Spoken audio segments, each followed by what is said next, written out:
Well, there goes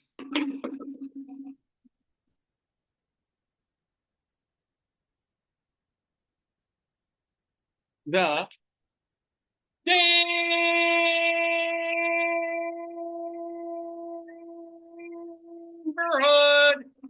Good morning, everybody, and welcome to you on this Saturday, October 19th. Whoop, I don't think they saw that on cam. The chickens are flying. The chickens are coming at me immediately. Oh, there's more. There's more chickens coming. What? Oh, like multiples. Wow. Wow. Oh, how many do you have of these? Oh, my God. Give them back. Yes, here we go. Whoa, look at him. It's kind of schmucky. It needs soap and water. Chicken back. Yeah, chickens. Oh yeah, that one got like something. Yeah, he got newsprint on him or something. Shiny. I think the new ones are shiny. Well, I like a nice, smooth, shiny cock. You know about that. Anyway, I'm Dave Lefkowitz, and there's another chicken coming at me. From my darling and adorable wife, who is here with me to start the 964th episode of the Dave's Gone By Facebookio, Podcastio, Programmio of the stream. So yes, we are here. We were not here. Hey, it's not raining. It's a gorgeous day. It's going to be, I think, close to 70 out, sunny. God loves the Italian festival. Well, that's the thing. It's I almost wanted to take today off again, but we took off last week because of Yom Kippur. I'm not religious at all, except for one day of the year. I am a typical American, like, cultural Jew. I'm like, well, kosher? Nah, that's from when I was a child. Rosh Hashanah is nice. I have an American New Year. I don't need this, that we're paying. No. Yom Kippur? I'll suffer for a day. There's something about Yom Kippur. I mean, it's not the happy one. It's not like, oh, I think I'll do Purim and I'll dress up like people on Halloween and go trick or treating and put on costumes and something. I'll have this as a pocket protector. It's like, it's not like I celebrate. I mean, we do try and do. They're jealous. They want to be in your pocket. Thank you. We do try and do some of the Halloween. No, hold on. It's getting too much here. There we go. Thank you. Put them in your pocket. I do try to do a candle on Hanukkah, but it's a custom thing. It's a family thing rather than anything like a real meaningful moment of Judaism for me.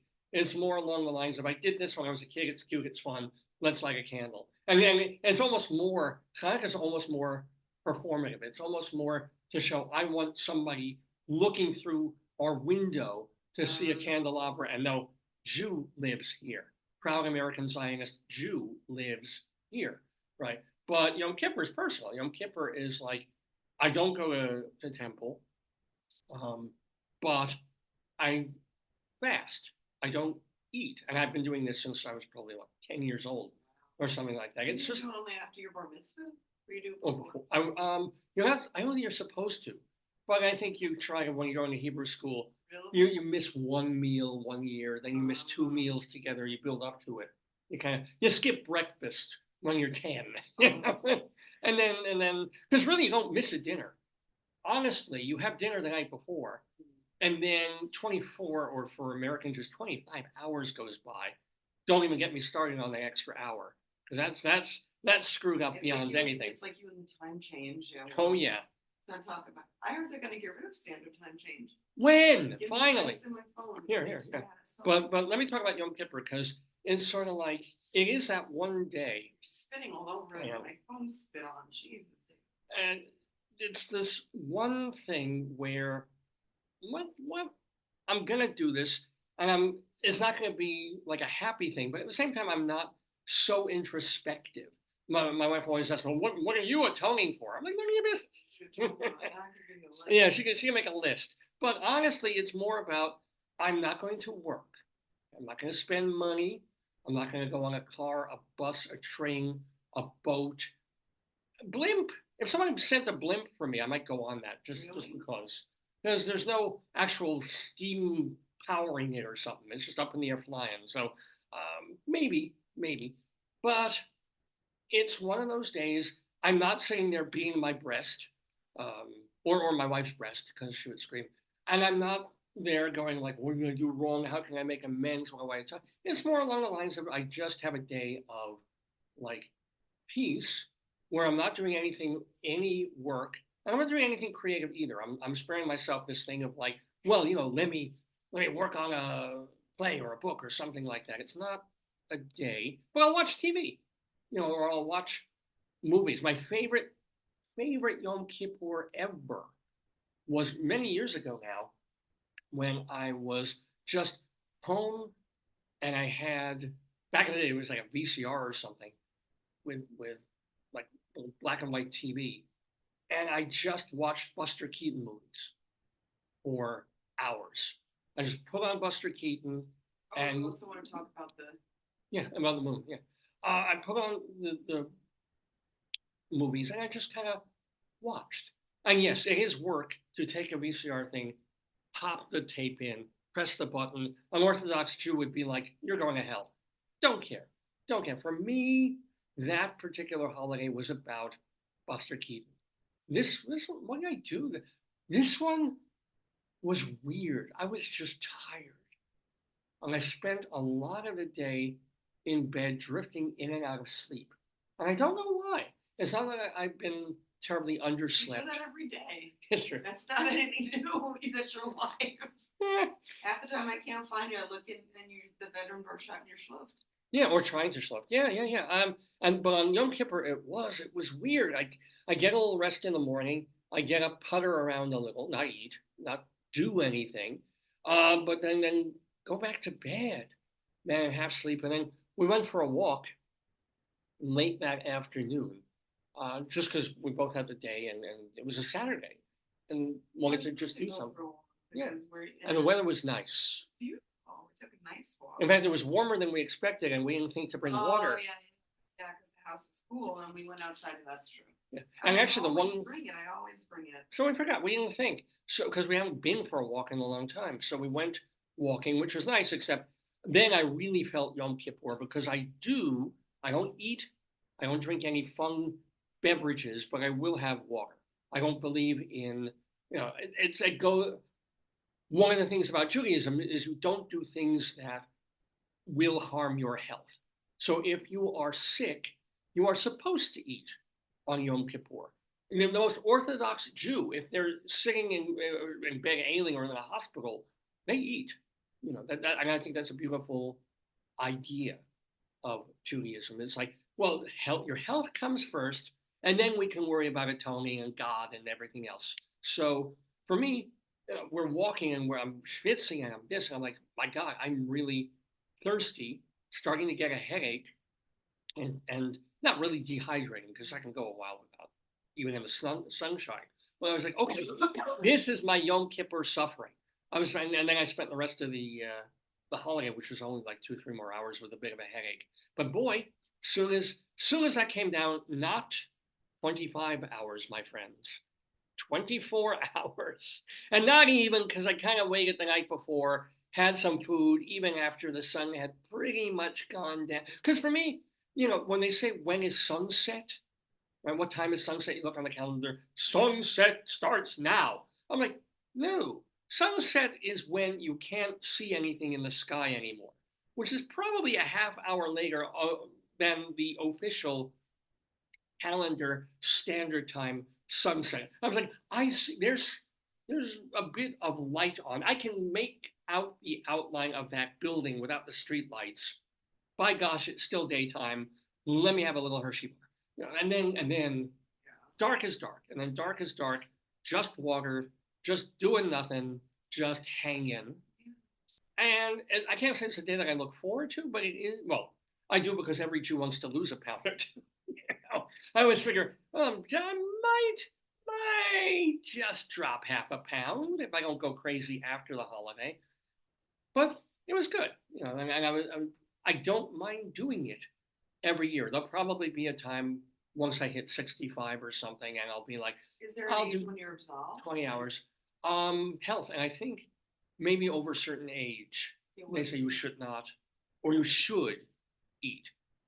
There's a funny comic strip, or some guy did this meme thing, or it might have even been a Facebook thing, of all the things that you can kind of do on Yom Kippur, that even if you're pretty observant, you get away with. So if you're really, really thirsty, you make sure to brush your teeth, right? Because brush your teeth is a health thing. It's good. So you got water going in your mouth.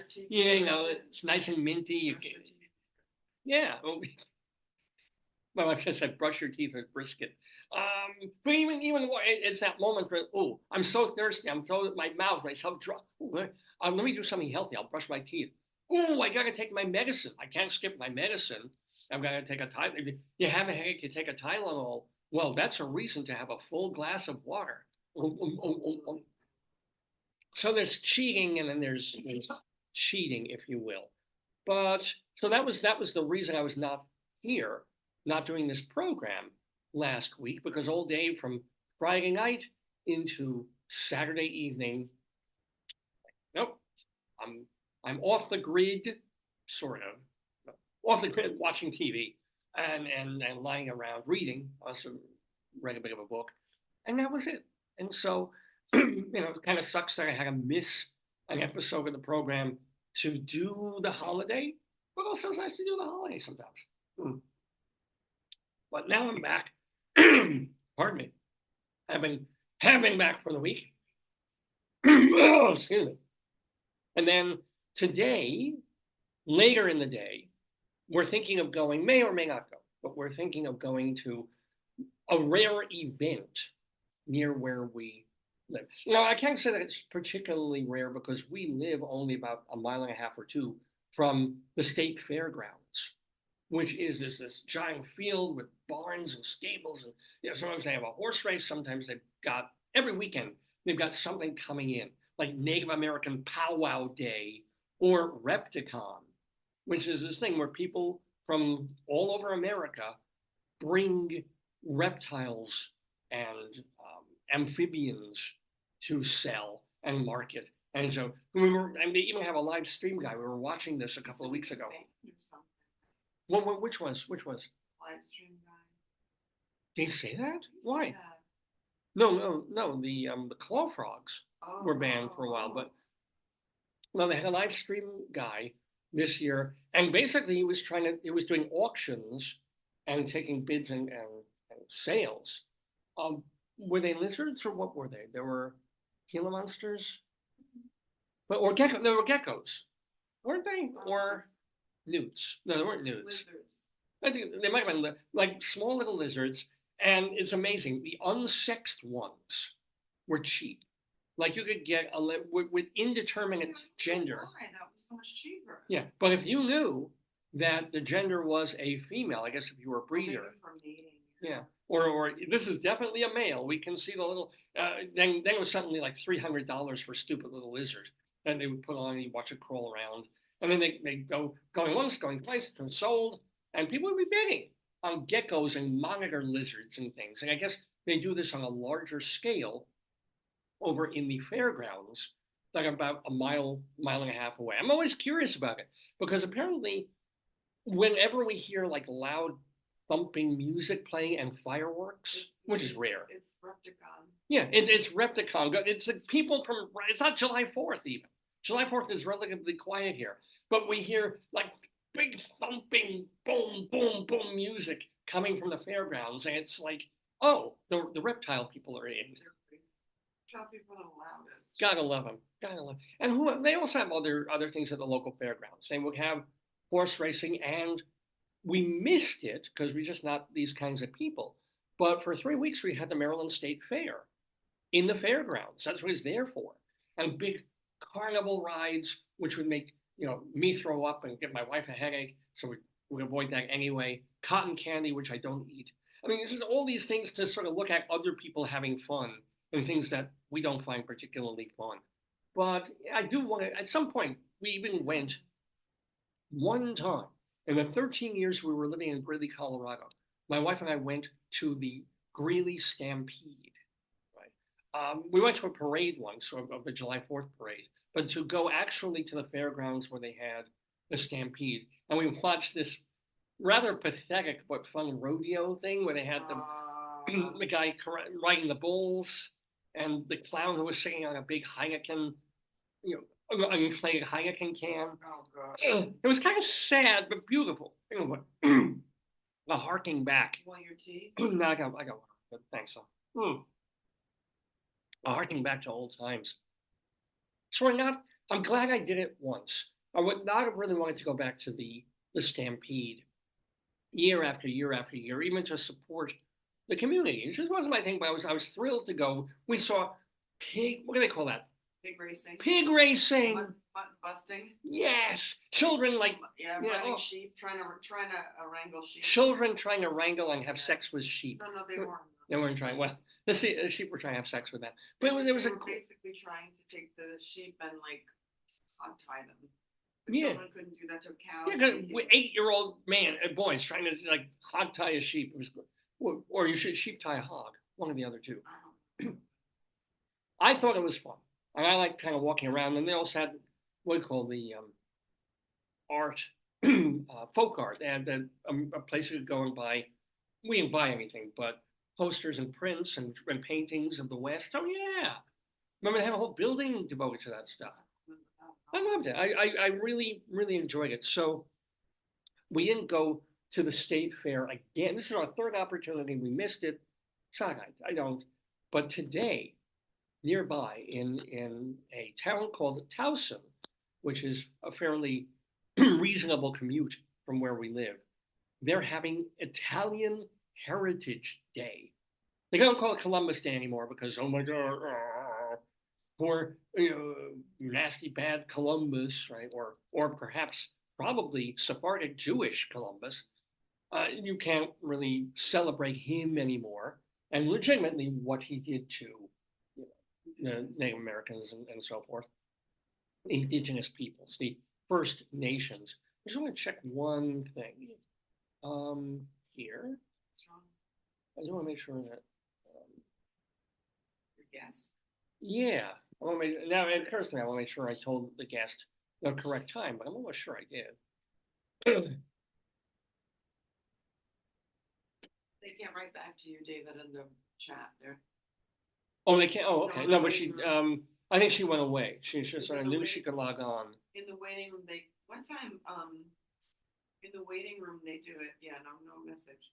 I'll check your Facebook messenger moment. But one time, member Pamuk did it. I was supposed to meet her like 10 o'clock. She checked in at like 8:30, and it freaked me out. So I checked in. I was like, Pamuk, why did you check in? And she said, I just wanted to make sure I could do it. Oh yeah, no, exactly. I wish I. I'm gonna log into your Facebook and see if she wrote you.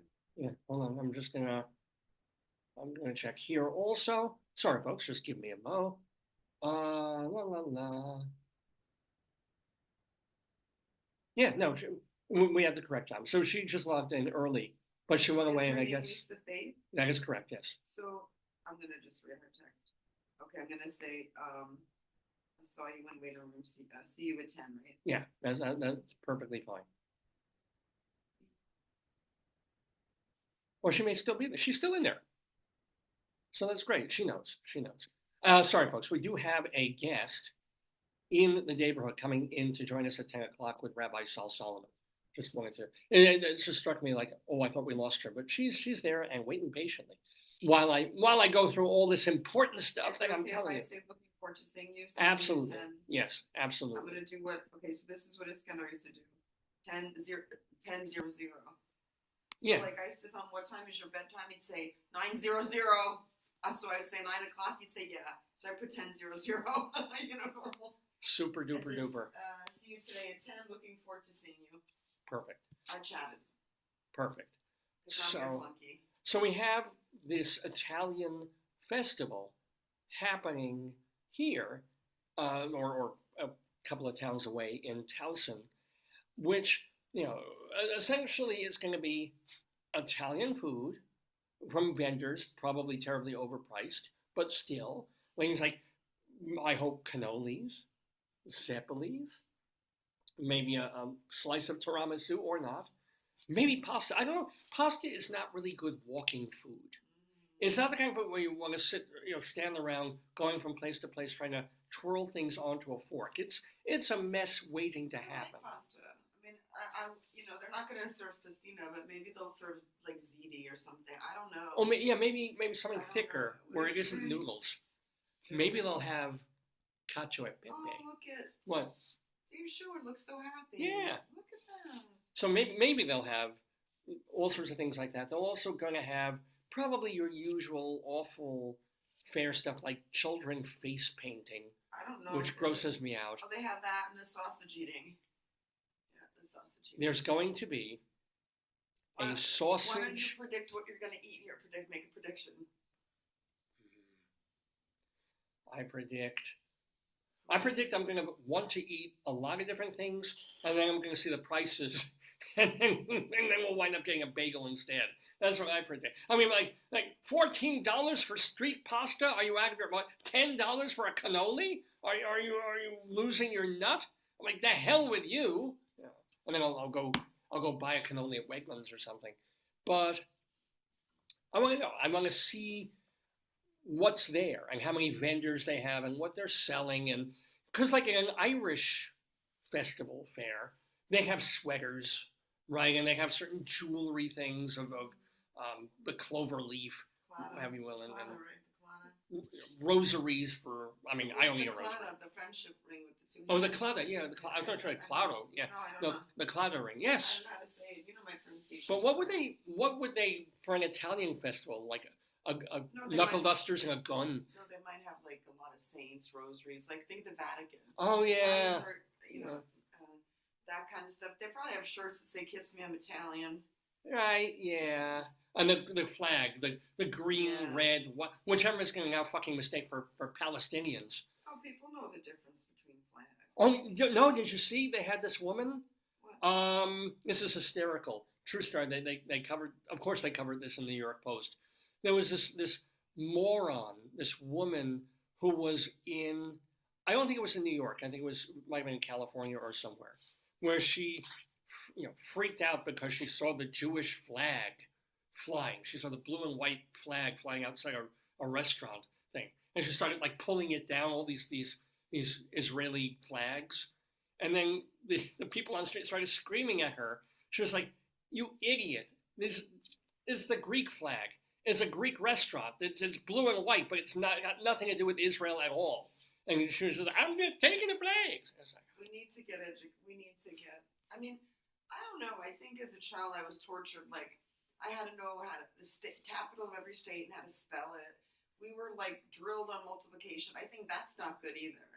Like you could look something. Well, everybody was drilled on multiplication. Remember when we were moving here, we saw one flag. It was from I think it was from Thailand, but we couldn't place it. Yeah. And so I'm very curious. So you can take a picture, and on your phone you can put the picture in the search. It'll tell you. Of course. Well, now you can do anything and everything. And it's funny that you mentioned. It is so weird that you mentioned the multiplication tables. Why? Because in the car, I'm totally veering away from what we're talking about. But in the car, I've been listening to a book I haven't read since we read it in, might have been elementary school, even before junior high school, called Cheaper by the Dozen. Do you remember that one? Tell me, I can't pull it in my head. It's the Gilbreth family. It was a memoir of the child of this guy. I don't know if the writer was Frank Gilbreth or his father was Frank, or it might have been written by one of the daughters, because it was a family of 12 people, circa very late really more early 1900s at that point. And the father was eccentric but brilliant, and he was made a lot of money in contracting and building bridges and things like that. But he was also, even more so, famed for time-saving techniques. Like strategies, yeah. Of like, was that like that speed reading? I never did it. If he could have figured out how to speed read, he would have invented that. Something like that, yeah. Frugality, no? Well, and shaving off seconds. Was he a trad wife? No, it was the opposite. He trad was dad. In some ways trad, in some ways very non-trad. But it would be sort of like, why, if you're brushing your teeth, I don't know why we're on toothbrushing today so much, but why can't you... demonstrate. Oh, here, thank you very much, of course. Let me use the chicken. I've got the chicken brush here. Would you like to use this? Maybe this might be here. Oh, that does work. The baton, Maybe that's Oh, better because you can. well, this is more of an if you're extracting teeth. You could. Why not do it yourself? Save money. Well, While you're brushing your teeth, if you see one's bad, just pull it out. but his thing would be. I mean, why wait? Well, he's right. You're right. I mean, check your phone. I want to make sure she didn't write that. So if you're brushing your teeth, yeah, you're using one hand. Yeah. You're taking the time to do it. Yeah. Why not? Why can't you do something else with your left hand at the same time, and cut the time down doing those two things? Because so you might try and shave. Yeah, you might end up shaving your teeth and brushing your face. Yeah, which he tried and cut himself, and he didn't do that again. But it was always how quickly and efficiently can you do something? Great. How quickly and efficiently can you do something? Which it was like if you could shave 5 seconds off the way people are working in a factory not to make their lives more miserable or to make them like machines. No, but my hobgoblin life is efficiency. Mm-hmm. I get so mad. It's not that I want things done my way, but when I see something done that's not efficient, it makes me upset. Yeah. I love efficiency because you're almost freedom. German. Yeah. It gives you more freedom because it just gives you more freedom. Yeah. Yeah, I like it. And for him, wasting time. Do you want me to make you lemonade? That no. Your throat, no, not while on the show. Later, maybe in the day. Tea will work for like when. Make me a lovely tea when Rabbi Saul is on the air. No, half an hour. Yeah. Half an hour. Okay, let's talk. It is 9:30 in the morning Eastern time here in the Daverhood. You're watching Dave's Gone By with me, Dave Lefkowitz, my wonderful wife. It was the 964th edition of the show. We're calling it Having or Have Faith because our guest in the Daverhood will be Lisa Faith Phillips. She's a consultant. She's also a cabaret singer, playwright, and actress. Oh, here you can use the word of the day. Oh, I hold on. Use it with her. Are you doing her intro? I'm just going to write down the thing here. So what is she doing now? What's her current? She's doing a Gershwin-based cabaret show. I like Gershwin. Yeah, it's all going to be Gershwin songs. Is it a one-woman show? Well, she's got a musician with her. But it's like just her as the main act. It's going to be a Pangea. I may as well tell you this. Yeah. On it's called Let's Do It Again: Songs and Love Affairs of George Gershwin. Except I wrote down the wrong date for it, so she'll have to tell us when it is. It's at Pangea, Pan. Give me a second. I'm sorry. Not like you. Pangea, Songs of Gershwin. Pangea Club, Songs of Gershwin, Cabaret. It looks like this is July 7th. Yeah, she done it in July. She's bringing it back in October, and I do believe a date in November. And I wrote down the wrong date, and that was my naughty. It says October 26th. There it is. Yes. October 26th. Mm-hmm. She's performing from 7 to 8:30 p.m. It's really cheap. It's $20. Come on, people. Well, there might be a drink minimum, but it's always a steal. Yeah. Come on. Yeah. It says award-winning performer. You don't want to read the intro. You have. Why don't you? Yeah, give it. Read it better. Let me just do. Well, when Rabbi Saul introduces her, but yeah, she has been doing one-woman shows and writing plays for years, and now she's doing. I mean, she also does day job consulting and guest speaking work. But right now, she's concentrating on bringing back. Let's Do It Again: The Songs and Love Affairs of George Gershwin. Funny and touching tales of Gershwin's and the songs they inspired. Aha. Was he married and had an extramarital, or was he just having? We'll ask her. Yeah. Ask her about that, like the context of these relationships. Yeah. Both women and men found him irresistible. Was he cute? He was a good-looking guy. If you like Jewish men. He thinks it's him. He thinks you're talking about him irresistible. I'm George Spudwin. Da da da da da. Lower the screaming. Yes. No. Rhapsody in Spud. Okay, there you go. Oh dear. All right. And here's kind of some of Lisa Faith Phillips's prior shows that she did or wrote were the all-nude college girl review, Whoa. which I saw and was not naked at all. 7.5 Habits of Highly Effective Mistresses. So she obviously has some thoughts about She's extramarital affairs. She's got some naughtiness going on. Well, so did George Gershwin, apparently. Yeah. And lessons learned from jobs I can never put on my resume. So Rabbi Saul should have a lot of fun talking to Lisa Faith Phillips. That's going to be a good interview. Yeah. But the main thing is she's going to be appearing October 26th, so it's a little over a week. It's next Saturday. 7 to 8:30. Yeah. Next Shabbos. Yeah. So anyway, she's going to be here with the great, the one, the only, the Jewish Rabbi Saul Solomon in a little less than half an hour. So we were talking about the Italian festival. Oh, we were talking about Frank Gilbreth and the Gilbreth family. He had 12 children. I don't understand. Wow. What? He wasn't that frugal. Yeah, well, no, I mean, he made a very, very good living, but he also had 12 kids. Frank Gilbreth.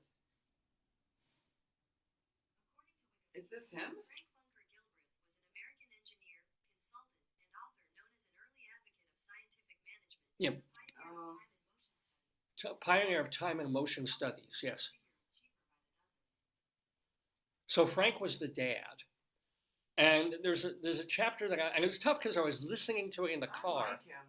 You like him or don't? I do. Well, I don't know what he was in the No, he was funny. He was, His kids are still alive. Did the woman who wrote, or man who wrote Cheaper by the Dozen, is he alive? No, he's kaput. Oh, no, I'm saying. He died at 55. The dad. Yeah. But who wrote Cheaper by the Dozen? One of his children did. Oh, really? Yeah. And I don't know if they're still alive or not. He used his family as guinea pigs and experiments. Maybe I don't like him. Yeah. Oh, you know who died this week? Zimbardo. Wow. My hero. Yeah. I don't see all of them. I see. I can't imagine all of them are still alive because Cheaper by the Dozen. Bricklaying system, increasing efficiency. Mm-hmm. I'm reading. I'm slow. I'm sorry. Well, but anyway, the one chapter that I listened to in the car that I wish I were home. Or Junior, his son. Oh, Gilbert Jr. Ernest Gilbreth Carey. 1948, the kids wrote it. And who are the kids still? The people who wrote Cheaper by the Dozen, have they passed? Or I don't know. It doesn't say that. Oh, really? Oh. This is the wiki for the book. Cool. Yeah. So Frank Gilbreth Jr., one of his 12 children. Two. So Frank and who? Who else? Frank Bunker Gilbreth Jr. and Ernestine Gilbreth Carey. Oh, Ernestine. Okay, cool. Let's see if she's alive.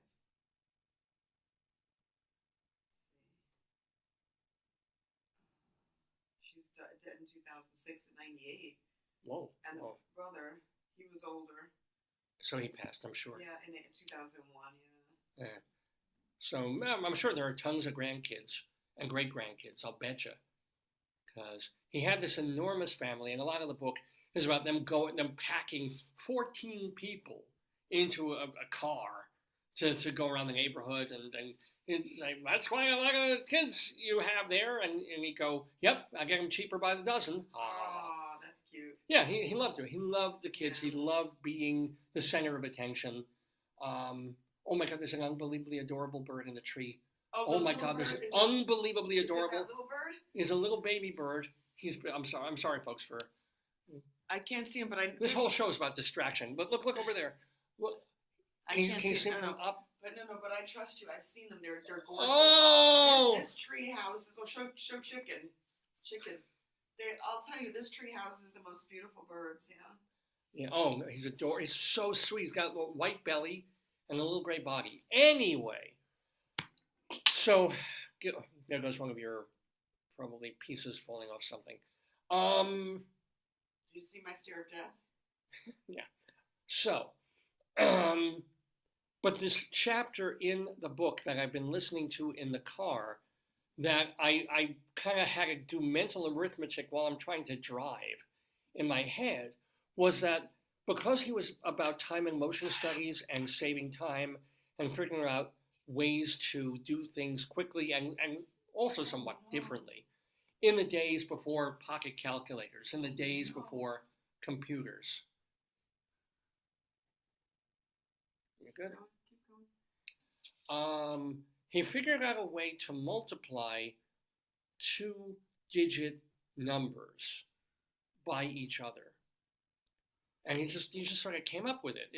I don't know how he did, but there was a thing where he figured out a trick that you could do without pen and paper, where you could multiply like 17 times 46, and it had to do with like how much less 17 was than 25, and how much, or yeah, or how much less it was from 50, and then you did something else with the other number, and then you took the square of it, Oh God. and then you put those two things together, and suddenly it was the answer.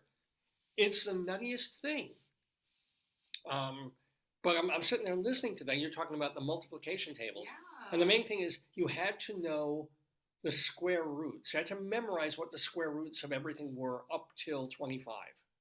So, 4 times 4, 9 times 9, okay, fine, but like 15 times 15, 19 times, it was already a little bit, you tell me what 19 times 19 I would do is. 10 times 10 is, what, 100? 100. And what? 9 times 9, 81. Is it 181? 181. Oh. What is, let me check and see if that's true. 19 times 19 is 181? Could be. Because 20 times 20 would be 400. Give me a second, I That does can't. make sense. 361. What? 61? 361. Oh, whoops. How do we mess that up? Whoops. Divided by- Yeah, 400. Right. Yeah. 61. Oh, it's telling us how to do multiplication. That's good. Yeah. Anyway, I just found that, I just wanted to pull over, grab a pen and paper, and be like, wait, how does this work? And all the examples in the book are things that were like kind of work, but if you chose another number, whatever. But it's just interesting that you mentioned one of those serendipitous things, the multiplication tables. And that literally this week is what I was listening to, of figuring out how to multiply. They have to be both two-digit numbers Oh, wow. by each other. But you could, so I mean, his kids would like dazzle people in school, and he created a touch typing system for them with a guide that they got colors on their fingers and colors on the keys. He was brilliant. He really was brilliant and nuts, but lovably nuts. He seemed kind of great. Yeah. And I like the book a lot, so I haven't heard it, or I haven't read it in 50 years, so it's kind of cool to come It back was to a it. Pulitzer Prize winner, and they said it still holds up. They liked the book. Yeah, I'm liking it. I'm liking it a lot too. I mean, I'm hearing it after going through Edith Wharton's House of Mirth, Oh, God. and that book is just freaking flat out genius. Not a fun book, but she's just an incredible writer. Anyway, what are we going to talk about? We're going to talk about the Italian festival. See, we get back to it. We get back to our stuff. How did we get off the Italian festival? But I may go because they're having a sausage eating contest. Here. Maybe they'll have a Giglio. I should have worn a white shirt. You think they'll have a Giglio? What's that? The Giglio is the saints they carry. Like when I was in the Bronx in Little Italy. So during Saints Day, they carry big statues of the saints through the town. Oh, like in a Fellini film. Holy shit. That's great. That happens all the time. Really? Yeah, it's not uncommon. Well, it's not maybe they're going to make it like the Little Italy Festival. Remember we used to go, I did used to see those, the big parades coming down towards Little Italy. Now Little Italy is like a building. It's like a building and a hallway in New York. But there you go. Thank you very much. Now I feel festive. I feel festive, fresh. Well, the chickens are drawn to the light. Uh-oh. Well, I feel festive, fresh, and feminine. Here we go. Look at that. Oh boy. Here comes chicken. Here comes more chicken. Maybe they'll have chicken cacciatore as David. Oh well, sorry. That's cruel. I know. David, you're holding them in your hand. At least I'm not talking about French fries. Oh my God. Speaking of which, amazingly enough, we were in, which store was it? You remember, was it Marshall's. It was Marshall's. On a Home Goods. It was Home Goods. I'll give you the picture of him with Nonna, because we're going to Italian Day. And we're looking around, and we always kind of look around for stuff. And in the dog costume area We don't have it. We haven't had a dog in like 7 years now. But in the doggy get up area, I don't know why I saw this. I regretted seeing it immediately. He died during COVID. Yeah. That's not 7 years. Oh, you're right. It was probably 4.5, Yeah. 4 years ago. There he is. So we got Potato a hoodie because it was part of the dog costume, and we knew it would Somebody fit Potato. found it. So it's extra small because it could have been that we found it and it could have been extra large, but he's tiny, so he needs an appropriate size. So it could have been an extra large or something, but it fits him perfectly. But check this out. It's a bright red hoodie because potatoes love their ketchup. And check it out. It is an official... Don't tell him it's dog, though. Cover the word dog. Oh, he can't read. Oh, So he thinks this says Spud. Oh, yes. It's a Heinz official hoodie, and check it out, ladies and gentlemen. He's very proud he can fit into an extra small. Show them the Heinz tag on the bottom. There's Yes, also... it's real. It's not a contraband. Oh, no, this is... It's not here contraband. it is. Yeah, it's not contraband. That's a real. Look at that. That's Worth that's every not a penny. fake dog hoodie that our potatoes wear. Yeah. And I was like, you know what, maybe we'll come back in a week or two after Halloween. It'll be on sale. It'll be cheaper. And my wife was like, no, they have it. I've Grab never it. seen it. You'll regret it if you The don't. one thing we bought that I regret is it's a beautiful glass Heinz ketchup bottle from Target, but it's an ornament, and we're so afraid it's going to break. We won't break this. No, this is non-breakable. But we can't really have him wear it anywhere. It could get dirty. Because this is a decal. We can't wash it. It just sits in the car. Yeah. But Potato loves his Heinz hoodie. Yeah, he's been wearing it for a week now. 2 weeks a week. Well, it's the perfect weather for it. Because it would have been really warm for him. Yeah. A week. He would have leaked vodka. They have glandular problems anyway. They do. Because I'm gland all over. Because I'm gland all over. Well, here, I'll accompany you. Oh, because I'm gland all over and I fry. Thank you very much. Thank you. I'm here all week, ladies and gentlemen. Okay. If you have no idea what the hell you're watching Dave's Gone By, a mix of humor and talk and interviews. Used to be music. We don't do music anymore, but all the other music. stuff. You just sang a song. That's I hope I don't get dinged, copyright wise. It sounded like Elmo. You're fine. Oh, speaking of copyright, I don't know what the fuck is going on with archive.org. What? Oh my God. I'm worried that it was a legal thing, but I think they're just redoing their site or their servers because archive.org has been down. Most of it. Certain parts of the site are up. But it's been out of commission for over a week. Whoa, what happened? Don't know. I think I'm hoping they need it's more bandwidth. I mean, I'm sure they need a lot of bandwidth. Yeah. Or they have to relocate all this stuff on the server, change servers over. Don't know what they're doing, but it's terrifying because all our archives of this program are on archive.org. We have a special channel there that you can't access at the moment. And also, I mean, when I have a film class and I want to have students be able to watch a movie that they can't, I show on DVD or Blu-ray in classroom, but they don't have access to that technology anymore. I can give them a URL because half the time the movie will be on archive.org. That's great. Except archive.org is down. So that's really, Why are you really... holding steel cut up? Oh. Oh, yes. I was like, Thank I you. didn't know what that was. I've been holding that for a month and forgetting to mention it. But so I'm hoping that archive.org comes back happy and strong. Do remember that if you are interested in the archives of Dave's Gone By, to know what we've been doing on the air now for 22 years, because we went on the air in October of 2002, and we're still here. So davesgoneby.com is the main website. davesgoneby.com. Literally, our first episode is up there. It's audio. Our first 17 years were audio I was only. going to say, you can't have video because it was an audio show. Yeah, I wish we were taking video back then. I would love to see, but we took some pictures, didn't we? Maybe No. with the old camera. Oh, maybe. I can't even say digital camera, not the phones, but the...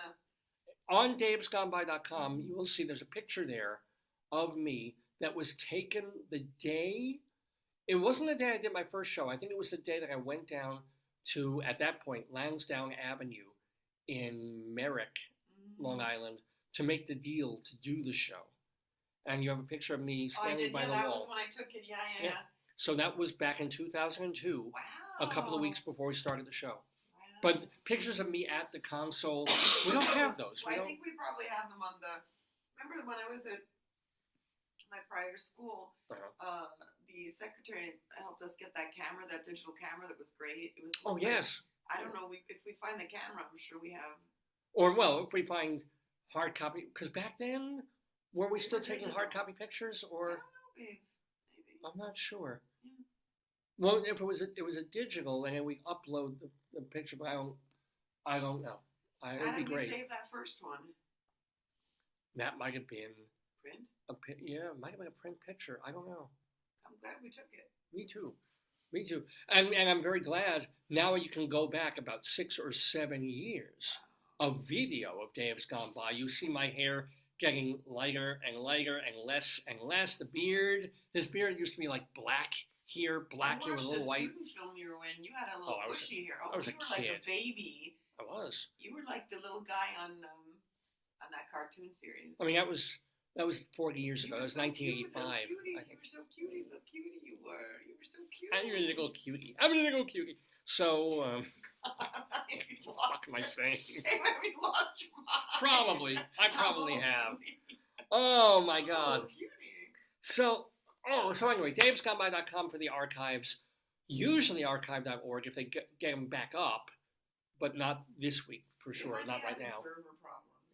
Castbox.fm, though, if you want our audio archive. So if you want to hear all our original audio shows, plus the audio only of our video programs, you can go to castbox.fm for the same archives of Dave's Gone By that you'll find on davesgoneby.com. We also have a YouTube channel, and of course, our Facebook page, Dave's Gone By. So, we've got about 10 minutes before we bring our wonderful guest into the program to talk to Rabbi Saul Solomon. You want to do the word of the day? Might as well. Let me just barrel in it. Let me try. I'll play the theme music for what we call Dave's Big Dictionary. This is a segment where there's a word of the day.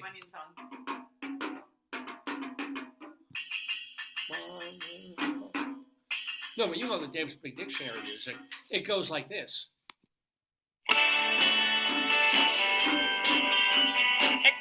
Extra, tell all about it. It's Dave's Big Dictionary.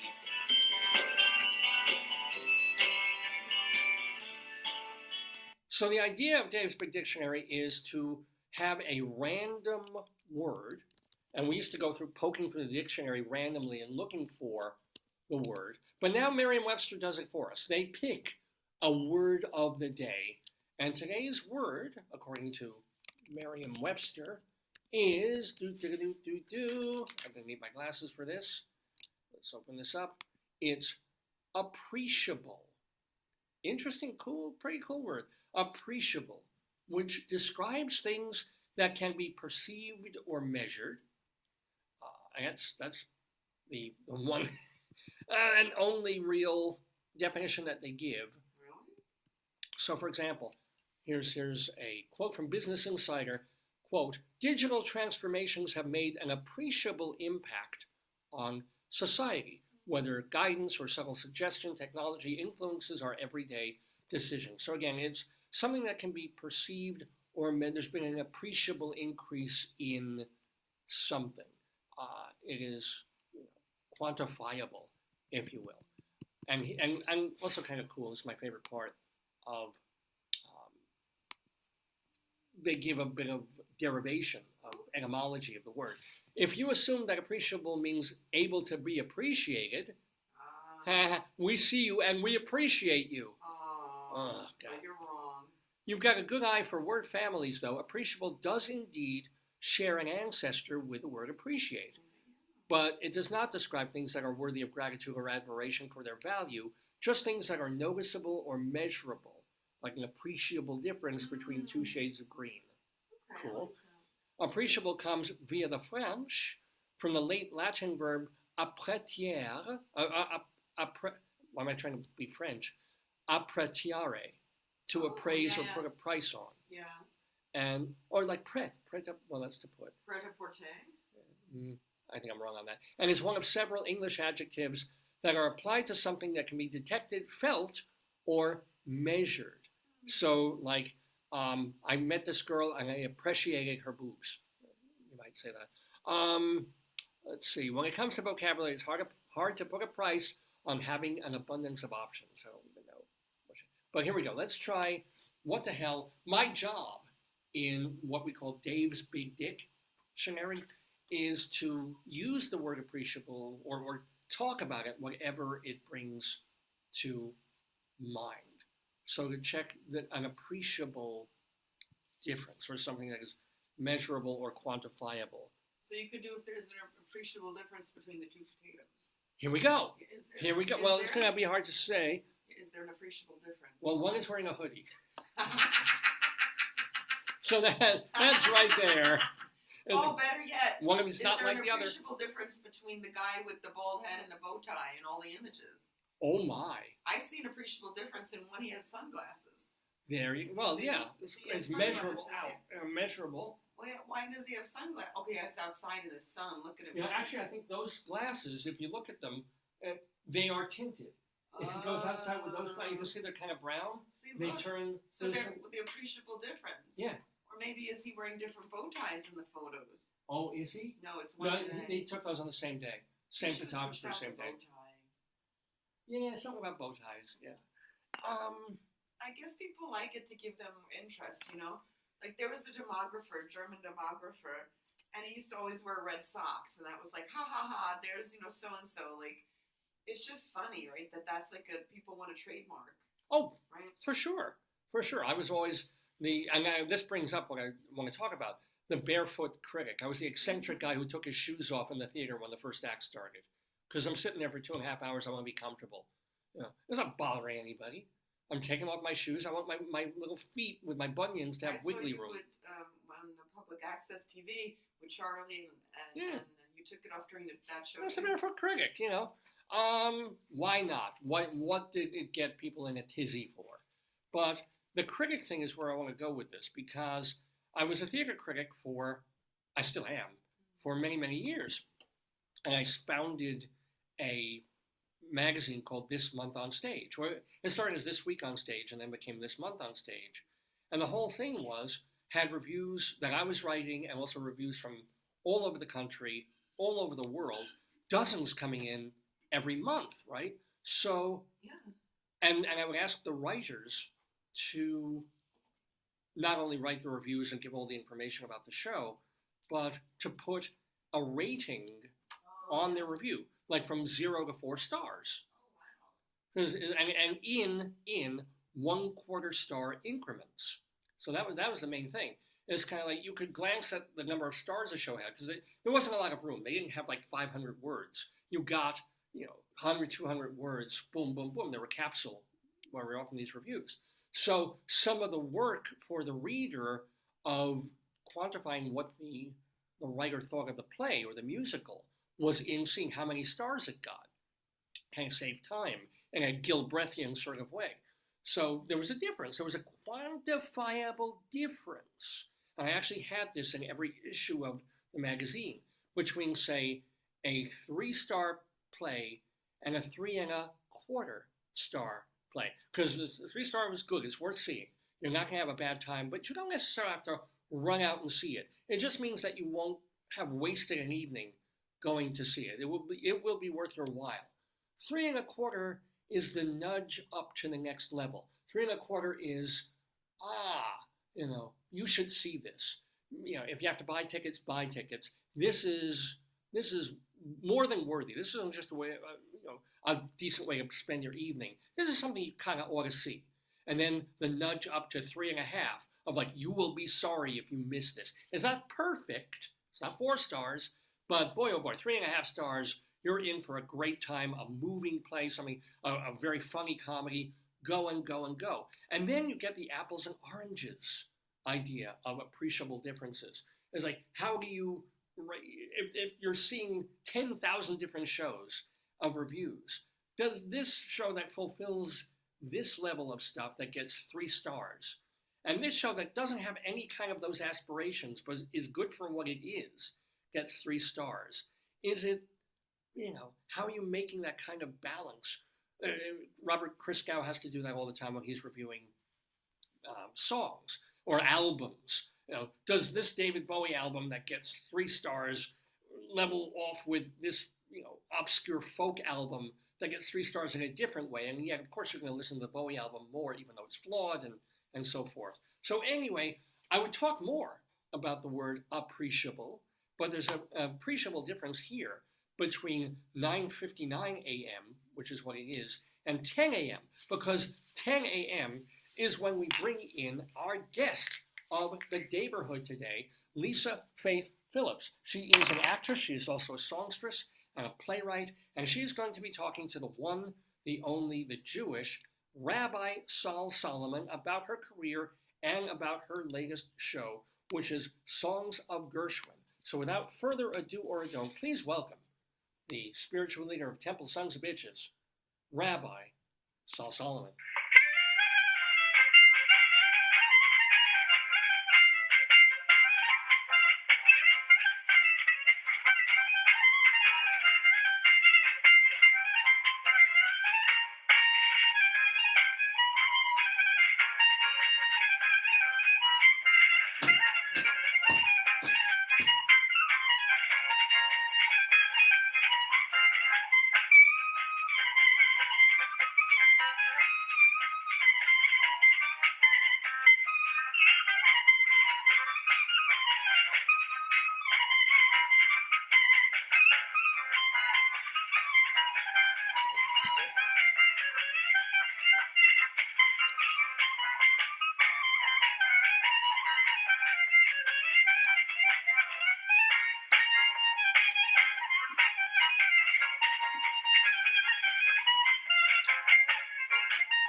Shalom, my friends. Shalom, my enemies. This is your old pal, Rabbi Saul Solomon, the founder and spiritual leader of Temple Sons of Bitches in Great Neck, New York. And I am so delighted to have with us in the Daverhood this fine morning. Come on, I admitted you. Where are you? Come on in. There we go. It's going to be an actress, a writer, a playwright, a consultant, and also a woman who's had, shall we say, quite a lot of different jobs. In fact, she even did a one-woman show about it called Lessons Learned from Jobs I Can Never Put on My Resume. So she did that. She also, she did a show, an autobiographical show called 7.5 Habits of Highly Effective Mistresses. Think about naughty there. But now she's doing a show devoted to a guy who did some naughty stuff, but he also made some wonderful music. A guy named George Gershwin. Nice Jewish boy. Of course, I think can you say, I want to make sure you're not muted. Hello, can you hear me? Yes. It works. Lisa. Hello, Dave. This is Rabbi Salsa. Can you tell hello, Rabbi Salsnik. Yeah, there we go. Let me just get my yarmulke straight here. All right, so oh no. So, welcome to Lisa Faith Phillips, whose show Let's Do It Again, Songs and Love Affairs of George Gershwin is playing at the Club Pangea on October 26th. That's next Shabbos, a week from today, at 7 o'clock in the evening over on 2nd Avenue. So welcome, first of all. Good Shabbos to you, Lisa. Good Shabbos to you, now, Rabbi. There you go. Rabbi or Your Eminence, either one. Your Eminence. So you don't seem Jewish. You're not, are you? No. What I'm a former pilgrim ancestry. Wait. Well, no. Your ancestry is your ancestry. You're not former. Pilgrim ancestry. Can you really? How far can you trace your humans back? The Mayflower. Really, you've done that. You can literally. Yeah. So, and daughter of the American Revolution. We have a. Yeah. Really? No, do tell. This is not a one-sentence answer. I mean, it's like, How really? You know what? Who was on the Mayflower? Yes, yes, it's Related to you? fascinating. My sister's very into, going back and finding all the ancestors, and we were very close with our grandparents and our great grandparents, and above that were lived in Brooklyn Heights. Our great grandfather went to Harvard Law School and had a law firm in Brooklyn Heights, but also had a house up in Popham and Beach, Bath, Maine. And we Oh, went up there to do some exploring, and his great grandfather ran a big shipping building company. They would do whalers, and there's a fascinating maritime museum up there where the great great grandfather's desk is sits there in the museum, and fascinating history of early shipbuilding in the United States. wow. Wow, so I guess you can go take a ship for yourself. Ladies and gentlemen, just a little comedy there. But you went in a different, you didn't go to Harvard, right? But what direction did you go? Well, my parents met. My mother was from New York, but my father was from a small town in Ohio, Findlay, Ohio. So they met when my dad was in the Air Force, fell in love. And so I was raised in a great small town, Findlay, Ohio. And it was a wonderful place. Interestingly, it became a test site for cable television, which had a big influence on me. So I grew up watching all the great old musicals, the MGM musicals, and I would spend my Saturdays singing and dancing with Fred Astaire and Ginger Rogers. And I think that's, carried through in my whole life, the joy of that music from those great musicals, which has brought me to these great cabaret about George Gershwin. And we're also doing one about Cole Porter, and then next Irving Berlin. Oh, there you go. Keep the Jews coming. Puerto Rico, keep the Yids coming. William Finn, Stephen Sondheim, Frank Lester. Rogers and Hart will be after that. There you go. And Lerner and Lowe and all these wonderful. Harold Arlen. Yes, yes, Stephen Schwartz. But then I went off to I was lucky to get to go to Wellesley College in the suburbs of Wellesley and do my junior year in Paris, which really opened up my small town eyes to travel and Ooh la the la. joy of learning another language. And Tell us the story of being a teenager in Paris, please. oh, it was just heaven. I mean, when I arrived there, although I had studied French in high school and a little bit in college, when you study French in the Middle West, you're not even expected to speak it. So when I got there, my French was not great, so I had to learn a lot. But I loved going out and I loved dancing, so I was often going out dancing in the jazz clubs. And then they had there was a revival there in the Rue de la Huchette, where they had this great jazz club where you could go and dance the jitterbug, and that had sort of made a big comeback in Paris, which was super fun. And I did fall in love quite a few times. And I find this so wonderful when you're in a different language. You can't really prejudge people. So in a way, I was more open and met some fascinating people. And nothing like learning French by having a French boyfriend. How long were you? Only a year? You had several Only a boyfriends? year, but I loved it so much, and I realized studying abroad was, I joke, a great scam. You sound serious, but you spend your days sitting in cafes drinking wine. So I then went to the London School of Economics for graduate school, a master's in economics. And that was a little more demanding, but still great to live in London, meet people from all over the world. And then I had so much fun, I thought, well, let me stay abroad for a while because I thought, well, if I come back, then you'll get a job and it'll be hard to leave. So I moved to Barcelona thinking I'd stay just for a year and learn Spanish and teach English. It was very easy to teach English then, but it was so much fun. I stayed for 3 years.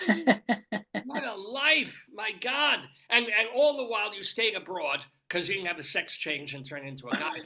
Now, so tell me a story of Spain. Did you fall in love with Spanish men? And Oh, yes, that was wonderful. The Spanish music and the poetry is just so beautiful. So I did pretty quickly. When you get there in Barcelona, everyone who's, sort of in the business world is speaking Catalan. There was a real resurgence of the emphasis to speak Catalan. So I did learn some Catalan, but I quickly sort of migrated to being with people from Madrid or South America so I could speak Castellano, as they call it over there, but we would just call it Spanish. And so it was a great way to, meet again a lot of people. Teaching English was also a great way to meet some fascinating people. But I pretty quickly fell in love actually with a Jewish man from Argentina And he had done studies in Paris and had lived in Israel for a while, but he had come to Barcelona, and we were very serious and talked about getting married. But I was ready to come back to the United States. So a few months later, he followed me over, but he didn't speak English. And very quickly, it was kind of hard for him. I was going out already, very engaged, and I was lucky to get an apartment in the East Village. So I had this very lively, fun comedy, social life. I was doing stand-up comedy then. And so we didn't stay together, but we're still friends. He's back in Barcelona, married a very nice Catalan. So the closest I get to that is when I go to a place, a party that has vegetarian cuisine. I say, give me the grill. Give me the grill. Let me get some steaks from Wegmans, and I'll put the cattle on. Yeah. Went a long way for that joke, didn't I? Okay, so fine. So at this point, then you're in the East Village. You got the New York boho life going on, right? And then Yes. what kind of stuff were you doing? The Comedy Cellar? Where were you appearing? And what You was? know, it was interesting. I did a lot when I first got here. I first did sort of the downtown scene, the performance art. There were places like, well, Folk City, we could do stand up. I went to Cornelia Street Cafe right away, and I did a lot of shows there. That was such a great environment. Open for 45 years. They did 2 shows a day. It was incredible. But they did close in 2019 in the West Village. And I found I got involved in a comedy theater, Manhattan Punchline, which was up on 42nd Street, where we could do plays. We did, music comedy plays, but they were so encouraging, and we had comedy classes. Then I went to the comic strip and I auditioned, and it was so exciting because the first time I did really well. It was one of those times where the comedy really clicked and the audience liked me. And that same night, I remember they said, "We want to introduce a new comedian who's friends with Eddie Murphy, Chris Rock." So he did quite well. Yeah. Um, but Wow. then that night, the MC said, "Oh, I'm sorry, the man who passed the talent had to leave. Can you come back next week and do it again?" So I was like, "Oh, disappointing," just because it was so special that night. It sort of really clicked. But I came back the following week, and of course, it wasn't quite the same. It was rainy and windy, and not as much of an audience. But I got up and I did my same set, which I would read the paper and do more political or topical comedy. It wasn't so much like dating. And so after the guy said, "Oh, well, the guy who passes his talent wants to talk to you, so stay and wait." And people were leaving, and I was waiting. I see him talking to others in this booth, and finally it's my turn. I go over, and he says, "Well, I really liked your material, but it's hard for women because men don't find women funny. And you came out looking very attractive." I was wearing a red dress. I was trying to figure out my look, with long red blonde hair.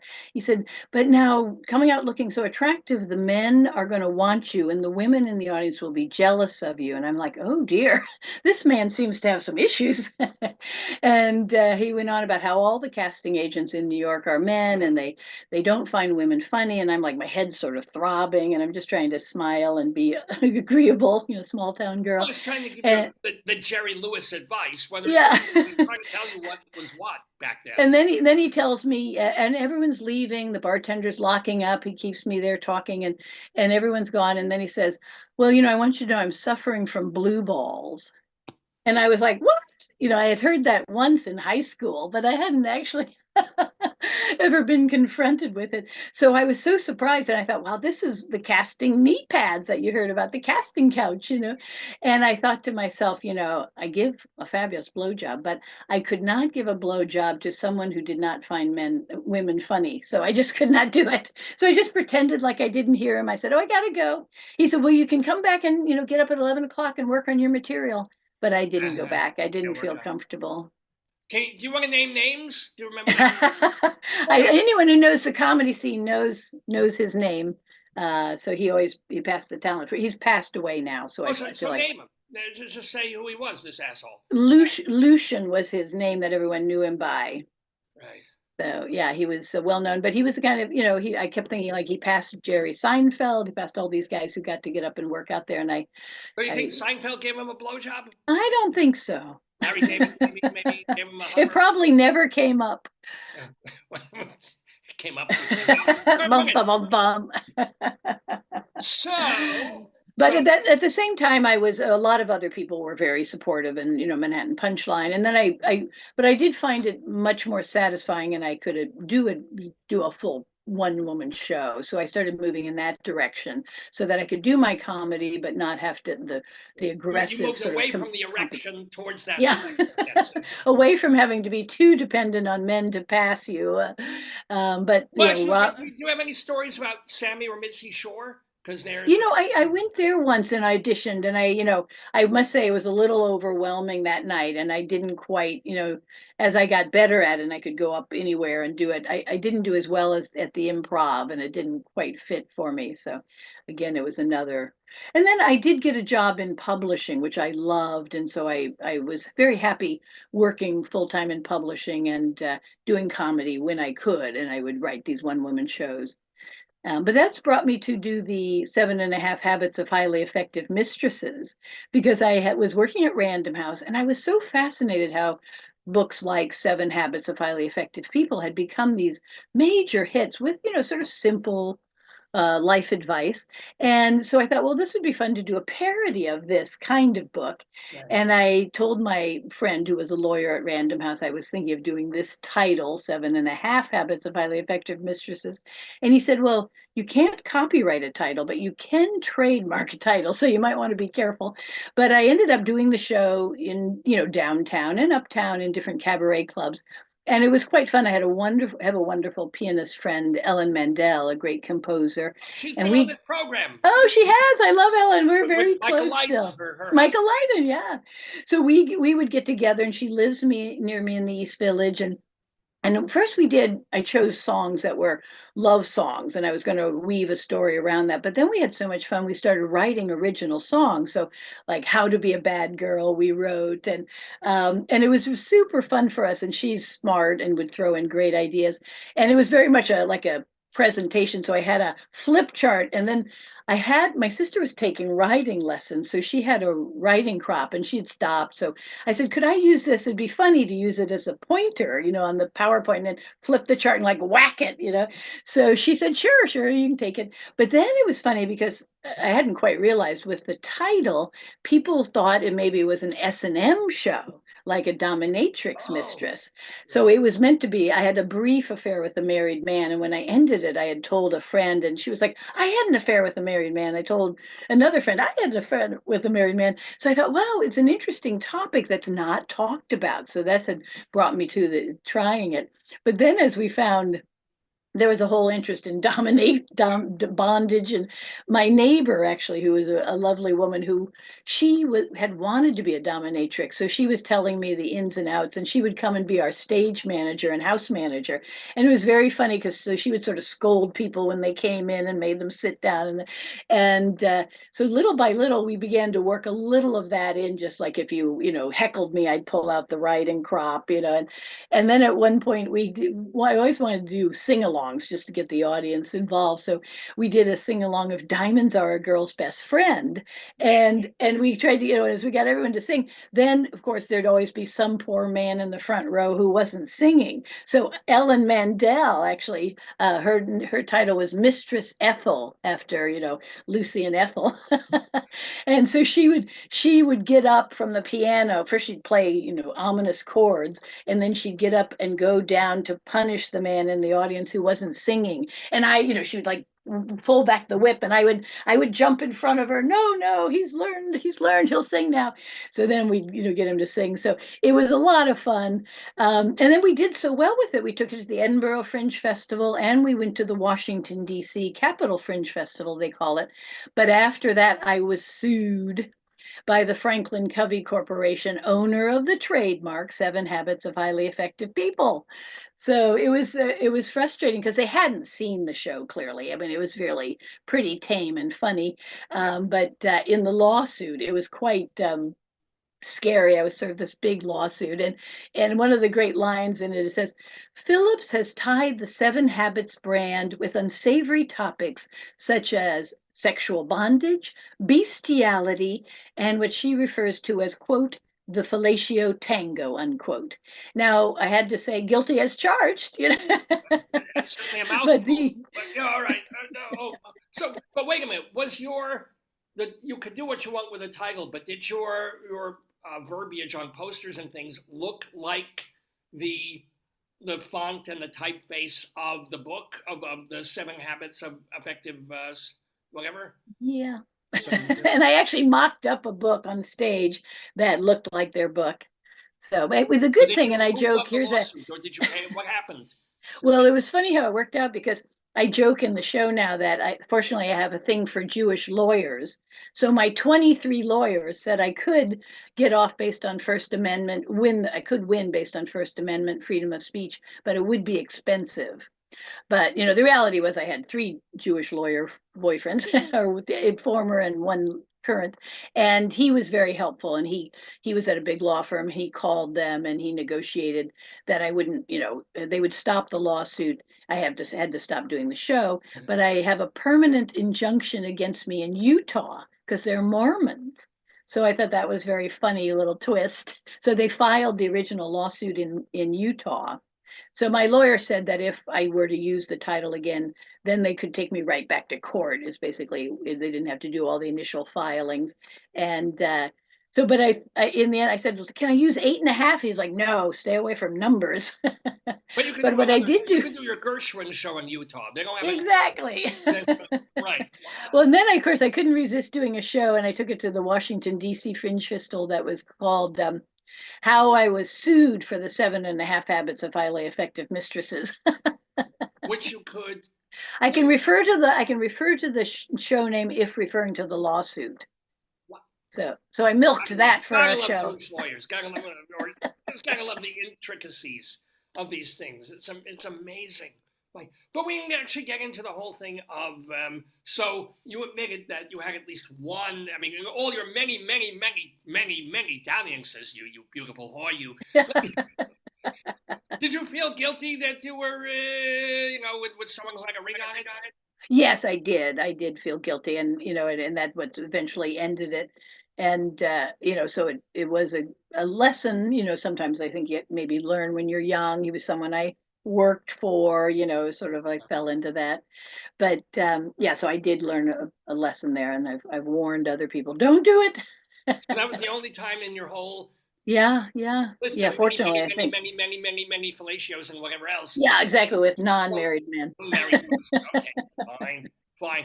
But Now, it was interesting then with I had gotten so with the election situation 4 5 years ago, I guess, when I was working at, oddly enough, I'd been in publishing, but I got a wonderful job at the Council on Foreign Relations, working what doing the kind of relations? I No. know exactly. That's what I said. Their magazine, Foreign Affairs. I was like, oh, what kind of affairs you got here?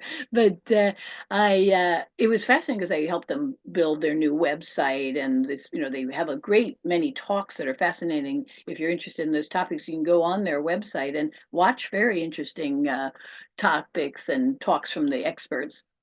But while I was working there, I had always been interested in politics, but that particular time I got very, aware, even more aware. And when the elections were coming up, I was concerned, I wanted to get people out, positive energy. And so we did initially basically a fundraiser gave the money to Common Cause, and it was called Make America Laugh and Sing Again. So it was so fun, and I had different singers and comedians come together, and we sold out, and it was a very happy occasion. And this was pre-COVID, so I thought, oh, I'll do this every month as a fun thing, getting people out, getting people involved.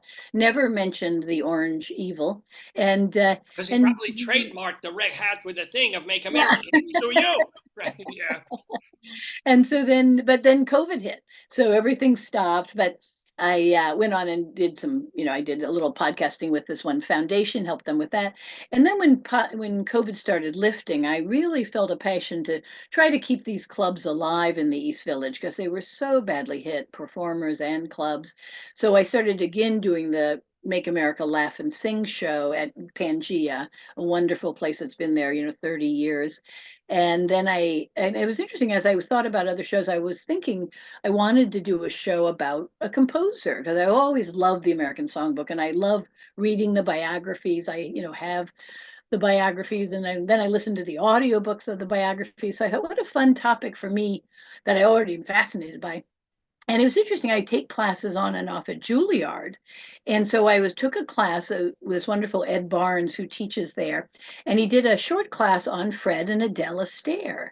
And it was so interesting because I had known a little about them, but he described how when Fred was young, 14 years old, he was looking for songs and he was going along Tin Pan Alley and went into Remix. And there he met George Gershwin, who was a song plugger. George had quit school at 15 to become a song plugger. They hit it off, and Fred said they'd love to one day do a Broadway musical, he and Adele. And George said, "Well, I'll write one for you." And sure enough, 10 years later, in 1924, they wrote Lady Be Good, and it changed the Broadway musical. So I thought, wasn't that interesting? So I read a big biography of the Astaire's, and in that there are 14 existing letters from Adele Astaire to George describing her great love for him. So as I read those letters, I thought, Her what? great love for. George Gershwin. Oh, Yeah. yeah, got it. Yeah, right, yeah. Yeah, so it was so fascinating because the love letters they build up from like 23, 24, and then she's in Lady Be Good, and then he clearly comes to London to launch Lady Be Good, the opening for Lady Be Good in London, and she writes him a most moving letter. "Oh, you've just left me. Oh, I adore you, George. Think of me often." And it ends with, "I adore you, Adele." And it was so amazing to read those letters. Unfortunately, none of the letters exist from him to her, but it just made me think, wow, what a fun angle. You talk about George's love life, with these great love songs, which I'd always loved. And reading more, I was reading how, Wait. Ira was the Tell us, shy. like, in your show, right? What are a song or two that were Adele related? Well, The Man I Love, they gave that to Adele to sing in Lady Be Good. And they said she did a beautiful version, but it was cut in Philadelphia because it was seen as bringing the show down. They wanted to have it more upbeat, but it was such a beautiful song. And then interesting, Lady Mountbatten was visiting from London and she heard George play it at a party and she asked for an autograph copy, and then she took it back to London and gave it to her favorite dance band. And then it took off in London, Paris. Isn't it amazing? Oh So it my was God! fascinating. And It Ira blew would up just like Lord Mountbatten. No, I don't know about. yeah. And Ira would watch George. Ira was the shy one who often would go to the parties, but would sort of sit in the corner, but he kept a diary. So Ira wrote down a lot of George's romances. And then Oh, Ira, of course, wrote the lyrics. So it's particularly wonderful when you see, how these songs were evolving around right. George's So who marriage. else? Who Well, else? of course, he had then, George was seriously involved with Pauline Heifetz, Yasha Heifetz's sister, in 1924. So he wasn't just fiddling around with her. That's right. That was serious, and they just dated, very properly because she would have been a woman he could marry. But in the end, they went to a party at Kay Swift and her husband James Warburg's beautiful double wide townhouse on East 70th Street. And after that, Pauline wrote in her diary that went to party at Warburg's. George leaves for Europe, and then a skull and crossbones next to the entry, and it said "Finita," really, in big letters. So I pondered, did she see the attraction between George and Kay Swift? Because shortly after that, George started a 10-year affair with the composer Kay Swift. Wow. And hmm, She moved and in though he swiftly, if you continued will. Yeah, yeah. Wow, wow, wow. Although he continued dating Pauline, by the next year she was proposed to by a Samuel Chatsanoff, who was a pianist and went on to become the musical director at NBC. And she sent George a telegram and asked if she should marry Schatzi, as they called him, and George said yes. Hmm. But So what was? Do we sense that there are songs that George wrote for K Swift that like? Yes, we do. We do. And it's interesting. You may also know the next show he did, the next big show was OK, which was originally called Mayfair and was written for Gertrude Lawrence, but he changed it to OK, Kay exclamation mark, and the main character was named Kay, and this is when Kay had become the main woman in his life. Did her Weirdly, husband have no clue? Well, no, sadly, he did begin to know. And he was, well, oddly, in the musical Okay, the romantic lead's name was Jimmy, as was her husband's name, which was weird. Well, then, it's interesting because George also inspired Kay. She trained at the Institute of Musical Studies, which later became Juilliard. And so she was a serious, she'd done orchestration, harmony, so she really helped George with a lot of his orchestrations. But he also helped her to look at musical theater for the first time. And she ended up writing songs with her husband as her lyricist. So James Warburg of the great banking family wrote under Paul James, and they wrote "Can't We Be Friends," one of the great songs about a marriage falling apart when their marriage was falling apart. And they also wrote together "Fine and Dandy," the first full musical on Broadway written, composed by a woman. It was written, the lyrics by her husband, and that ran for 300 performances. Isn't that amazing? It's such an incestuous business, but also Yeah. amazing. Amazing. So who else? Who else did George Gershwin stop? And Well, it was interesting. He did have a serious romance with a cousin. He really enjoyed the company of Emily Paley, who was a wife of a good friend, where they would socialize a lot, and where he met people like the Groucho Marx and the Marx Brothers and Fanny Brice. But her sister, Leonore Gershwin, had a crush on George, but George wasn't interested, and so Leonore married Ira. So Lee Gershwin. So it's very incestuous. oh my God, it's amazing that children have like five heads. All right, yeah. And they all, for a while, when they had their initial financial success, they bought a townhouse on West End, and on Riverside Drive at the corner. And and Rose and Morris, the parents, lived on the second floor. The second two kids, Arthur and Francis, lived on the third floor. Lee and Ira, as a new couple, lived on the fourth floor, and George on the fifth floor. So That's an interesting lunchtime. Just yeah, so they eating were all together. quite close. I think George enjoyed probably having all these women also taking care of him, because they said he really wanted to marry, but the problem seemed to be he was always looking for the perfect woman, the perfect hostess, musical, artistic. So he had a hard time finally, ever settling for just one. But one he really seriously considered was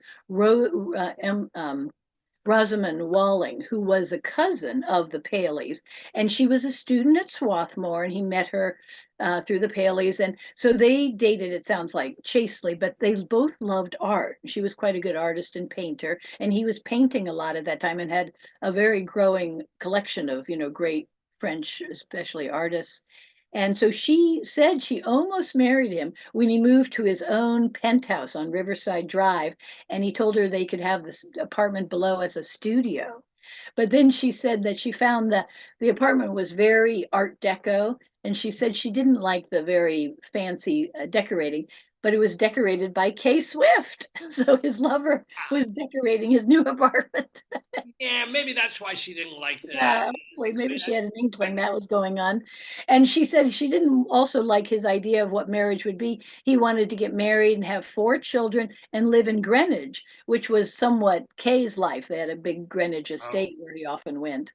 So, right. and Rosamond was from a well-to-do family in Westchester, but she didn't want to go back to that life. She eventually married another painter and had a very successful painting career. Oh, So now, that was I thought fascinating. I read So somewhere that. I'm sorry. What? Yeah. you go ahead. No, I thought also. Did I read somewhere that he and Paulette Goddard were a thing? That was his last great love. Yeah, yeah, yeah. When he moved out to LA to work for the movies, sadly after the, well, one little side story is, with when he was working on Porgy and Bess, the wonderful singer Anne Brown, who would come over to his apartment and work with him on the Bess character, and it really grew, and she would sing the new pieces, and she asked could he give her something to do with summertime, so he rewrote it for her to sing it, and he told her that he was changing the show. Initially, it was called Porgy, but it was changed to Porgy and Bess as her part really grew. And but she describes how she would go over, he'd play his new songs for her, and then they'd have lunch, and then he'd invite her into his bed, but she never went. She never went, she Uh, said. and she never strapped on the old knee pads, huh? Yeah. And then she said after he made that invitation, he'd play the full, opera again, and they'd sing and he'd sing. And she said he just loved his music. It was his baby. It was very touching. But then, surprisingly from most people when they come to see the show is I talked briefly about how Porgy and Bess was a financial disaster and losing the equivalent of $2 million in today's money. And George had invested his own money. Never So put your own money in no, it. don't never, as they say in the producers, don't put your own money. So he felt, he had to make some more money because he'd been doing very well financially. But so they looked for a Hollywood contract. And unfortunately, suddenly the Hollywood studio executive said, now you're seen as too highbrow after doing an opera.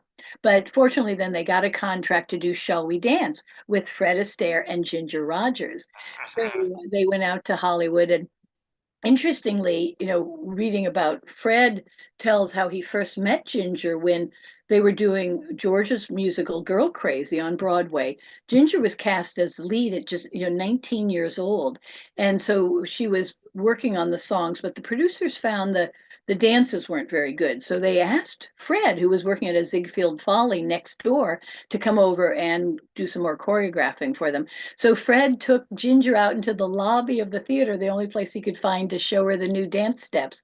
So they actually hit it off quite early and they dated for a while. And Ginger describes in her memoir that Fred invited her out and they went dinner and dancing and he drove her home to her rented apartment on Central Park West in his chauffeured Rolls Royce, because by then Fred was doing very well, and she describes their kisses as they would not have passed the Hayes production code. Whoa! Because we don't think of a stare as being, like, I know. oh, good for him. Yeah. Yeah. And Whoa. so she said they thought their relationship, sure, she thought the relationship could grow into something more, but she'd been already signed by Paramount to go out to Hollywood, so she had to leave as soon as Girl Crazy closed. So she describes meeting Fred 3 years later, on the set of Flying to Rio, but she describes how she felt like she didn't know him. He had totally changed. And when they talked, he said it was because he was married now. And so she describes how on the set of their movies, his wife would come and sit in the corner and knit loudly and give Ginger the stink eye. And Ginger believes there were no love scenes between Fred and Ginger in those movies. There was only dancing. So she thinks the wife had something to do with that. Fair enough. Well, okay, it wasn't like George just going off with anybody he felt like. Yeah, exactly. Fred was stayed with his wife, and George then dated Ginger as well because he was dating, and he describes in a letter he dated Louise Rainier. And it was interesting in the letter he says that although she was German, she was pretending to be Austrian because of the growing, problem in Germany. So, but There's it a was problem in fascinating. He Germany. said Yeah. he said he loved he would go out with a lot of movie stars, but he said ultimately when they leave you feeling empty. But then at a party at Edward G. Robinson's, Oh, Mrs. now, Robinson sat him next to Paulette Goddard, and he was totally enamored of Paulette Goddard right away. Just found her fascinating and charming, and wanted to spend more time with her. And so she would come over. George, Ira, and Lee had rented a lovely house in Beverly Hills, and so they had a swimming pool and tennis courts. So Paulette would come over, and Oscar Levant describes that Paulette would not wear any underwear under her shorts, and she would flash George as they sat by the swimming pool, making George very agitated. But there's even home movies, amazingly, on YouTube. There's a short bit of home movies that Ira shot of a lot of his friends, Harold Arlen, hanging around the pool. And there you can see Paulette Goddard looking beautiful and smiling with George. I'm going, But as surprise! but as you know, I'm sure that Paulette was married to Charlie Chaplin. Chaplin. Not at the time, or weren't they already? Because he was. Well, what's funny about it is I was reading a lot about that, and they were living together for a while, and there was an outcry, from Hollywood that you have to be married. So they went on a trip to China, and said they'd married there, but there's not they may never have actually married, but they were living as husband and wife. and he was grooming her to be the star of Modern Times, her first big part. So as much as she loved clearly George, and she admits she would sneak out and meet him, she wasn't going to leave Charlie at that time. And so George wrote to his mother that, and that, it didn't look like anything would happen with, Paulette, Right. because she Yeah. was married. But his mom wrote back, it'd be all right with her because she read that Paulette is Jewish. So that was great. Leave Charlie, marry George. But sadly, then, the one great thing that came out of that relationship was they wrote that wonderful song for her. They can't take that away from me, because they basically did have to stop, the way you wear your hat, the way you sing off key. It's such great lyrics. But that was inspired by his love for Paulette. And that was nominated for an Oscar, interestingly, but it didn't win. The song that won was Sweet Leilani, sung by Bing Crosby, to the the movie Waikiki Wedding. So Oh, of course. that memorable number. Well, no, I mean, you've heard of Waikiki Way. This is not something you can hum the way the other. So was Sweet she Leilani. Gershwin's last, last, or was he still tomcatting around with God knows? Well, no, he, by then, he was starting to get the bad headaches Oh, and was losing some coordination. So heartbreakingly, his last year in 1937, he had a number of health issues, and he was still. Paulette did come by, and she describes in one of her memoirs, in one of the biographies, that she tried to get in and see him more, but Lee, it sounds like Gershwin was rather controlling, and they didn't want people to see George probably not looking his best. But sadly, he was alone a lot of the end. He had a valet living with him, but they went in for a checkup, and unfortunately, he wouldn't let them do a spinal tap, which would have shown the brain tumor. And could they have awkwardly, done even if they yeah, I found? mean, they probably couldn't have done anything. They say, those brain tumors, it was a fast growing one, but it was too bad that, they didn't know until the end. He went into a coma, and he went in and had surgery, and then they saw it and then tried to get more help, but it was too late. So it was the end.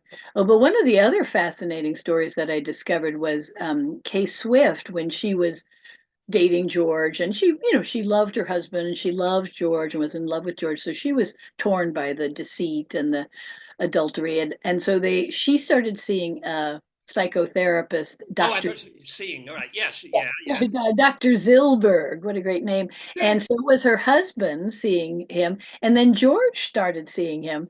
So it sounds very wrong, because I'm sure, it sounds like Kay was. And it's like I can't tell any of them. Yeah, yeah. But then it turns out Zilberg would go, he went like on a cruise with George, and he literally would get all the men on board, like three men, to talk to him. And then he would like make fun of them at breakfast over what they told him. So he did not sound like a good therapist. And Kay describes that, she would have been going, probably talking about how she loved George and, loved her husband. So this psychiatrist was hearing all that. And Ira said that one of the problems for George with Kay was that she had three daughters, and he felt it would be a lot to, marry and take care of, be the father. But she was not Jewish, so Rose, George's mother, did not like that.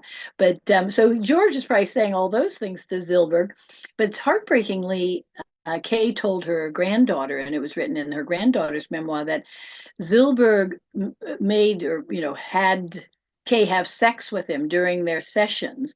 And she said she didn't want to, but she would, and then she would cry as she paid her bill. Can you imagine? And then when she wanted finally to leave her husband, Zilberg said, "Don't leave your husband. If you do, I'm going to tell both George and your husband all that you've told me." But she couldn't take it anymore, so she left Zilberg, and she left. Her husband went out to Reno and got a divorce. But can you imagine? And then at the end, Zilberg was still telling Lee Gershwin that George is a hypochondriac. He just wants attention. So, I mean, he played a really bad part in George's life. The guy who was Brian Wilson's psychologist is like Yeah, a little terrible. much. You Jesus. can't, you can't. That was bad to hear. But Well, yeah, and then of course when he died, the whole country mourned. I mean, he was such a beloved figure. she's talking, but the person we're talking to is Lisa Faith Phillips, and she's talking about George Gershwin. She will be talking more about George Gershwin and singing many of his songs in her show, which is called Let's Do It Again, Songs and Love Affairs of George Gershwin, which you can go see on next Saturday, October 26th, 7 p.m. at the Club Pangea, which is over on 2nd Avenue and between 11th and 12th. 11th and 12th Street. You can get. And it's good to come early because they doors open at 6, and you can get food and drink, excellent food and drink there. And we do tend to sell out, so come early just so you can get a good seat and order your drink. And I do want to mention I have the great pleasure of Deanna Kirk, one of the great cabaret singers of all time, who had 2 of her own clubs, Deanna's, in New York City. She's singing with me, and she's just a delight. We get along so well. And so I'll sing some of the songs she sings, some and some we sing together, which is really great to build the sound. And we have a fabulous pianist, John DiMartino. Oh, I have a fabulous pianist. Oh, I can't he's show it just, the area. he's amazing. He can listen. When I was working with him, he would play the song and I'd practice the song, and then I'd work on the jokes or the stories, and I'd tell him some. He was fascinated because he didn't know most of these stories either, though he knew a lot of the songs. And then as we worked together, I said, well, here's the script, and are you going to follow along and then play the songs? He said, no, I'm just going to listen. And it's so amazing. He just listens to me tell the story. And so he plays under me the whole time, and he softens it when it needs to be, and then moves into the key to get ready for fascinating rhythm. And so it's just a joy to play with him. He's such a great pianist. And So we have so much fun. now I do want to say that this is happening on October 26th. Are you doing it again in November? Well, I'm going to do my Cole Porter on November 30th. So Saturday, November 30th, I'm going to do Cole Porter, and that's super fun as well. And we'll definitely bring them back because everyone loves them, and just, everyone wants to hear these songs. And then with the extra little bit of naughty stories, it makes it even more fun. And then we'll probably do Irving Berlin in the new year. So we're having super fun, and we're talking about taking them up to the Triad as well, just to be on the Upper West Side, so we can get people who live up there, because some people won't come down to the East Village. Who knew? Oh, I won't come to the, except for Katz's, which is a little lower down. I'll come for that. Let me ask you though, so before we let you go, speaking of naughty, one of your other shows was lessons learned from jobs I can never put on my resume. So what's a job that you wouldn't tell a potential employer, etc.? Well, this also has a funny beginning. I was called right in the peak of COVID. I was called by a headhunter, and they were looking for someone to come on to be CEO of a new website funded by the Girl Scouts of America that was going to be targeted to older, 18 plus women who believed in those values and had been Girl Scouts. So as I talked to the head of the board, a wonderful woman, she liked me, and they started having me interview as go up the chain. And then I realized, my background, I had these jobs that they might not approve of. So one of the first ones is to pay for graduate school at the London School of Economics. I worked as a stripper in Boston's combat zone.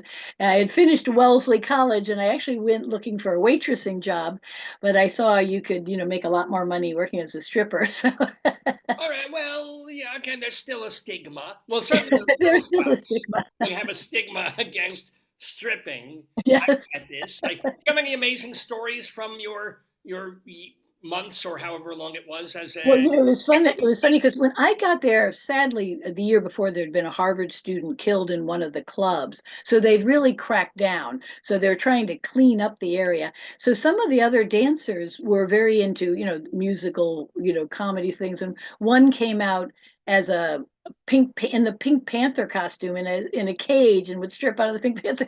So it was a little more showy than it had been, So I had thought to myself, I had been in a production of Cabaret where we made our own corsets and sewed on beads and sequins. So I did that. So I made this very cute pink corset with little beads and sequins and tassels. And then I was looking for a gimmick, and you got to have a gimmick. Yeah. And I was walking by a big candy store in their Faneuil Hall area, and there was a very large candy cane. So I bought it, and I put a big red bow on it, and I would lick it to the song Candy. So the audience loved it. Oh yeah. Oh yeah. You and those skills there, that keeps Yeah, coming up as it a was something I came naturally, and then of course one day I was going to go on stage, and I see one of my economics professors from Wellesley, and I'm like, uh-oh. But I thought, well, I can't hide. I've got to do my set. So I went up to him, and we had been quite close. He was one of my professors, so he thght it was great. yeah. He kept coming back. He brought a religion professor. They came back and hung out all the time because they were like, well, we're friends with Lisa. Different times, ladies. Different So times. you left that off your resume for the Girl Scouts. What Yeah. else? So and What the other sort of one, I job though? That also, yeah. one of the other jobs I had was when I was first working, trying to do stand up and plays and writing plays. And a friend of mine said, well, they were looking for people to write phone sex scripts at Penthouse, some guy who worked at Penthouse. And I thought, well, that'd be easy to do. I could do that. And it paid well. So I called the guy who was running the phone sex lines. Remember when phone sex lines were popular? And he said, well, I have enough writers right now, but you have a nice voice. Would you want to be one of the voices? And so he said, come in and audition. So I went into Penthouse the next day, and it was very funny because of course I thought it'll be this fabulous studio. The guy hands me a bunch of wires, and he takes a reel to reel, and we go down to a little room off the cafeteria at Penthouse, and we set up this makeshift recording. And so he gave me a script, and it was pretty funny because it's like it's basically like 3 minutes, and then it ends with a lot of oohs, ahs, at the end. Kind of like And my sermons. yeah. Yes. So Or he my said, books in the morning, come to think of it. Yes. he says, read it over, and there's occasionally typos, make sure you. So I give it a quick practice, and I'm feeling nervous, like any audition, but this one in particular. And so then I start in, I'm like, oh, I'm a beautiful blonde, on the beach, and then I started, huffing and wheezing and sort of like high and sighing, and then I started getting dizzy, and I'm like, I think I'm going to pass out. For real? Or you were actually? For real. And I finished the piece, but then I think I'm going to pass out. He said, you got to get your breathing down, but it was so funny. But I got the job, and I could just go in, it was basically $50 a script. But if you were a good sight reader, you could do like 10 scripts in, half an hour. So I could make about $500 an hour. So I went in there and I did that. And then even when I went to I got a job at Random House, and I would still try to go over there at lunchtime to make a little Yeah. extra money. But then I said I couldn't do it anymore because I was busy at Random House. So then I did write them for a while, because that I could just write them and 50 drop off. bucks, $500 a day. I should An go into hour. this. If you're a good sight reader, if you have. Oh, take it out. Take it out, God damn it. Oh, yeah. Oh, it looks like a mezuzah. And it was all, recorded, so you didn't really have to. Sometimes I got to be that month's penthouse pet. I'd be like, turn to page 40. This is when I really got on with the cameraman. Oh, Oh, wow. Wow. All right. It's so great that you're not ashamed of these things. A lot of people would be like, "Oh, you were forced to leave things off. What I take it you didn't get the Girl Scout job, or did Well, you?" I admitted to the head of the board, and I just admitted one bad job. I admitted the stripper job, and she laughed, and she said she thought it was funny, but I Uh, was right. The Girl Scouts would do a thorough investigation. yeah. Yeah. Wow. The other last funny story that I do in that show is when I was putting up posters for the 7.5 Habits of Highly Effective Mistresses, just in the East Village. I'd been working with Ellen at her apartment. I left, and, I just put a little one up where there was already posters, and on a construction site. And the police, undercover police, pulled up and arrested me, handcuffed me, took me into Avenue D and 10th Street police station, which was very rough then. And and they said they're sorry. The one policeman who was very sweet, he's like, I'm really sorry we have to take you in. If it was above 96th Street, you could die on the sidewalk and nobody cares. But down below 96th Street, they want to make it look nice. Oh, So, thanks so for when you letting were me know. arrested just for putting up posters, it wasn't Yeah, like yeah. you were in a It was cruiser. it was when Giuliani was mayor. Yeah. So they Wow. were cleaning up downtown. So, but it was amazing because then they put me in jail, and I was at that time vice president at Random House. So I was like, uh-oh, this is not so good. So But wait, you were arrested, but not even brought to trial. You didn't have Well, it to. was interesting. They booked me and fingerprinted me, and then they put me in jail. And they had to wait. In those days, they had like one bad computer, and they had to wait to send my information up to Albany to see if I was wanted in any other state. I say briefly, I wondered if I was wanted in another state, but then when they came back at like 4 in the morning and said I wasn't, wanted in any other state, they let me out. But officially, I had a misdemeanor, graffiti, materials to commit graffiti. So I did have a court date, but they dropped it. But it was very funny because then while I was in jail, all I was going to do was rehearse the show, and I had a show coming up. So I got up and I started singing and dancing in my cell. And the very cute, there were two policemen who arrested me. The older one, who was quite attractive, came running over and he's like, "Shh, they're going to think you're crazy." And so I felt like he cared, he really cared. And you dated him for a period of time. No. Well, it's funny. When we got out, we got out. They ended up saying, "Well, we'll drive you home." It's turned colder. It was February. It had been wildly mild earlier in the evening, and so they drove the wrong way up Second Avenue, which made me nervous, and dropped me off at my apartment. And I was thinking about wanting to ask Kevin, was his name, the cute older detective, and but I gave him a card for my show, and I said, "You come to my show," and he said, "Oh, I'd love to, but that night we have to be on Graffiti Patrol." How appropriate. Wow. Wow. So I This, had a few reasons that the Girl Scouts probably wouldn't want to have yeah, me as Boy CEO. Scouts will have you in a second. You take 11-year-olds and turn them into 19-year-olds in about a minute and a half.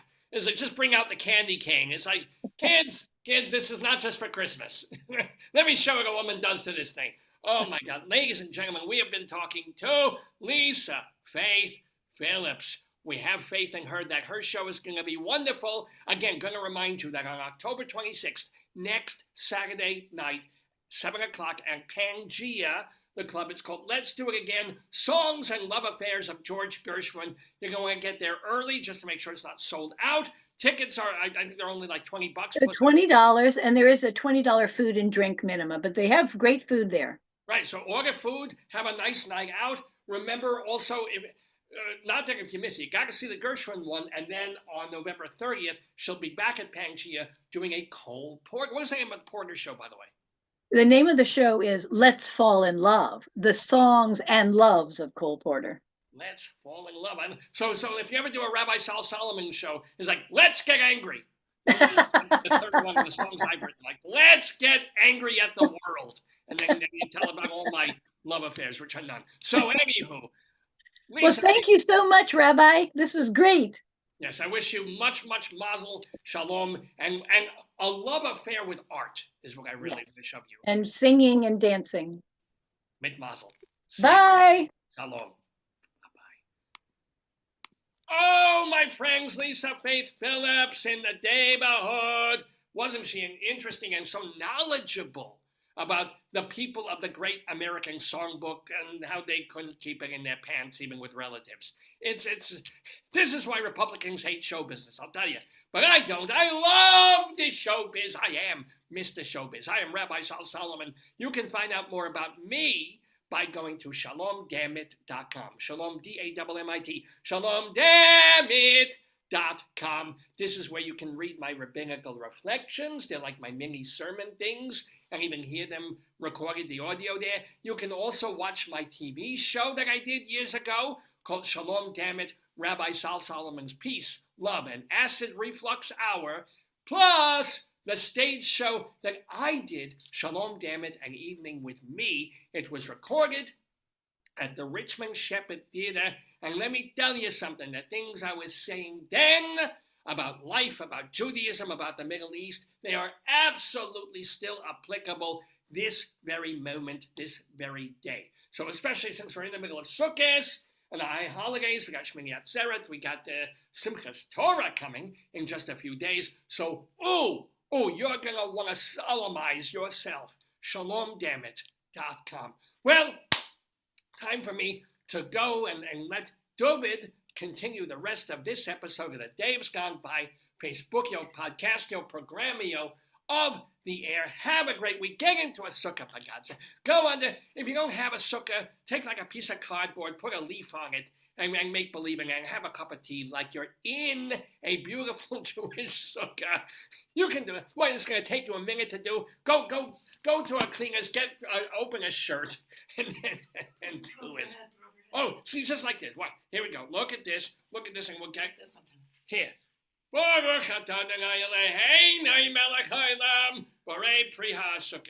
I have without the Bible in front of me, I can't even remember any of the prayers.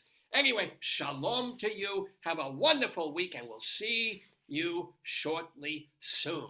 Where is my music? It's not Gershwin, but it's good enough.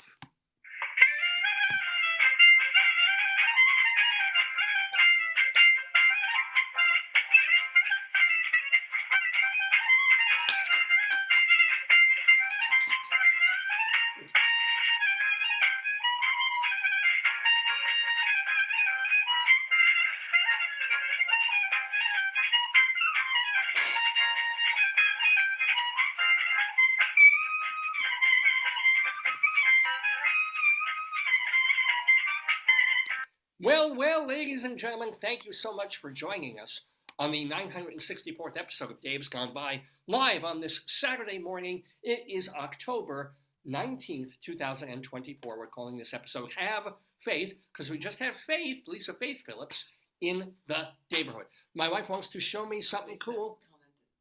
Hello, John. Morning to you, too. Okay, I hope you're having a wonderful morning, John.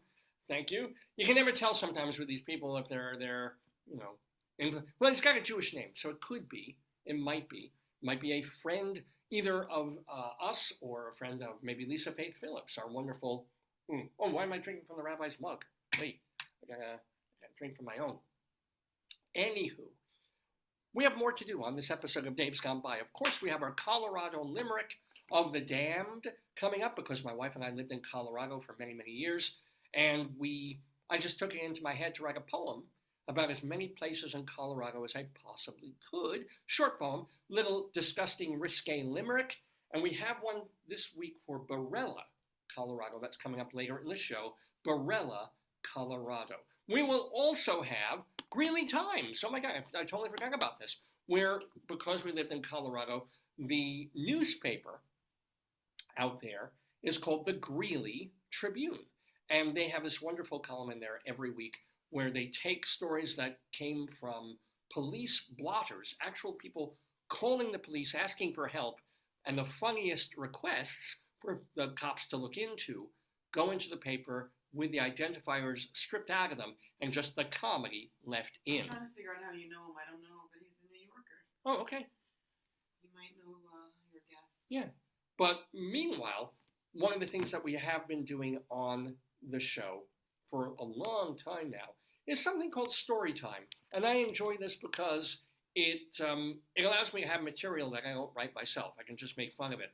Ladies and gentlemen, nothing's better than children's books over the past 20-something or so years. As soon as Tara Gomi opened the floodgates with Everyone Poops, and then everybody pees and everybody, suddenly children's books, they became half of them are about farts, they're about body functions, they're about ridiculousness, they're like, there to give the parents a chuckle while, the kids are feeling like, ooh, my God, I can't believe this is a book for me, as opposed to Dick and Jane, see Dick, see Jane do something with Dick's dick.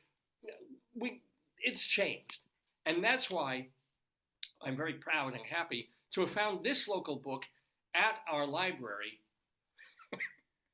I hope I can make it through the show without being influenced by this. Yes, the wonderful book, Time to Pee by Mo Willems. Now, Mo Willems is very, very prolific. My wife is literally running off to the bathroom. Oh, so it's getting me. I know Mo Willems has like this incredible bibliography of books that he or she, I don't even know who Mo Willems is, but I've seen that name on many, many, many children's books over, it's a guy. Oh, ladies and gentlemen, yes, here it is. And here's our Oscar the Grouch puppet that's going to help us with the book. Demonstrate. You need to demonstrate. But what did he write? I should have this on like Who is it? Wiki. Mo Willems. Say it? Okay, I'll tell you. Oh, he makes that cute elephant book and the bird things. The pigeon, the elephant and piggy. He's very, very well known. So, ladies and gentlemen, we've got the Mo Willems book that you probably haven't heard of. Time to Pee. Yes. Oh, actually, I haven't played the theme music for StoryTime. Tell me a story, tell me a story, tell me a story. Remember what you said. You promised me, you said you would. You gotta give in, so I'll be good. Tell me a story, then I'll go to bed. So the story today, as promised, is Time to Pee by Mo Willems. Let's take a look. And I knew this book was for me, even beyond the front cover and the title of the book, because the whole inner cover, like the second and third cover, is images of toilets. Yeah. Now, I don't think that this toilet was the model for the toilets in the book, but could have been. So look at these beautiful, beautiful white porcelainish toilets to get us in the mood for Time to Pee. This is a real book. It was written for Trixie.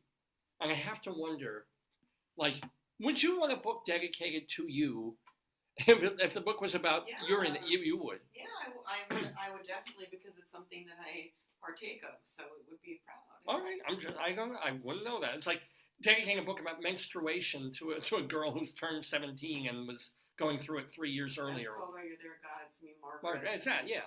But would you dedicate it to, this is the real Margaret? I mean, if they didn't mind. And here were her underpants at the time. It's like, Look who you have on your wall. I mean, this is true. So, have they consented to being dedicated to?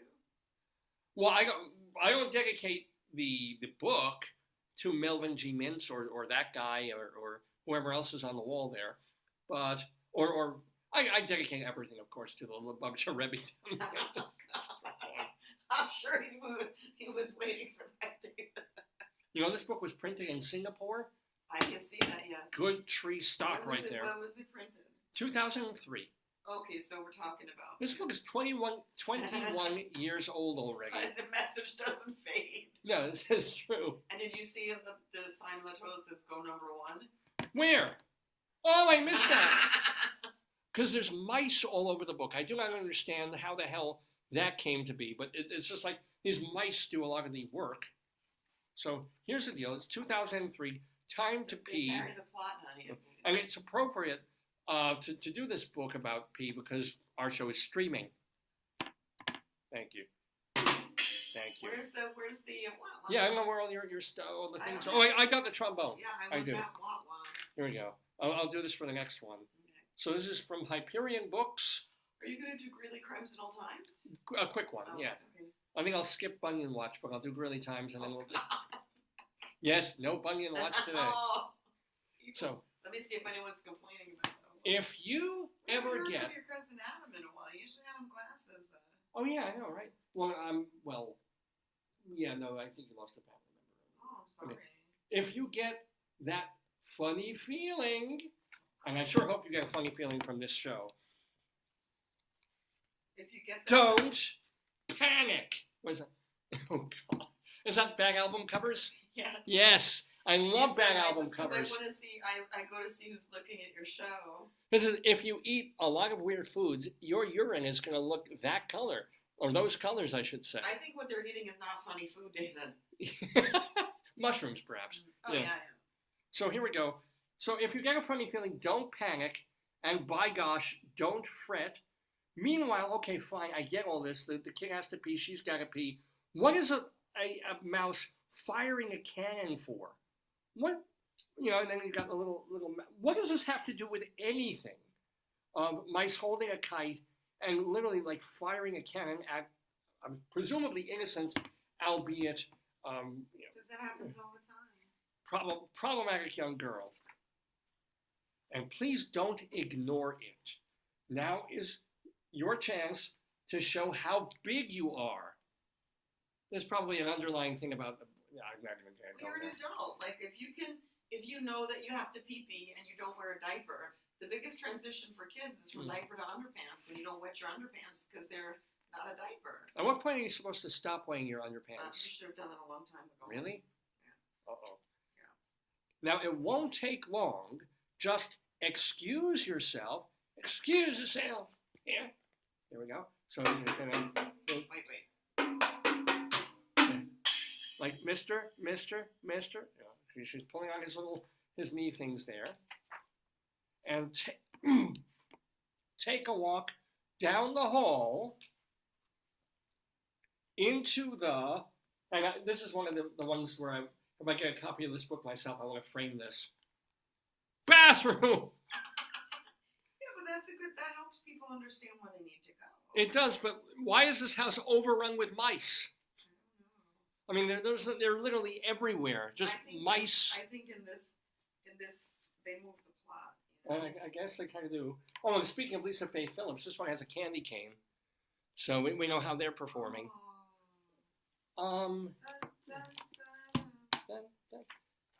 Lift the lid. Oh, here we go. So this is the first thing you want to do. You want to lift the lid because it's so difficult. It takes two hands. Well, but when you're little, it might. You don't know. Yeah. Sometimes you need help. That's true. It's true. Don't lie. I need your help with this one.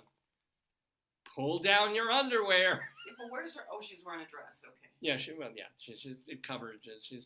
She's pulling down her undies right there. It's that kind of book. And what should you do? Now, thank goodness. I thought it would never happen. Now you are ready to pee.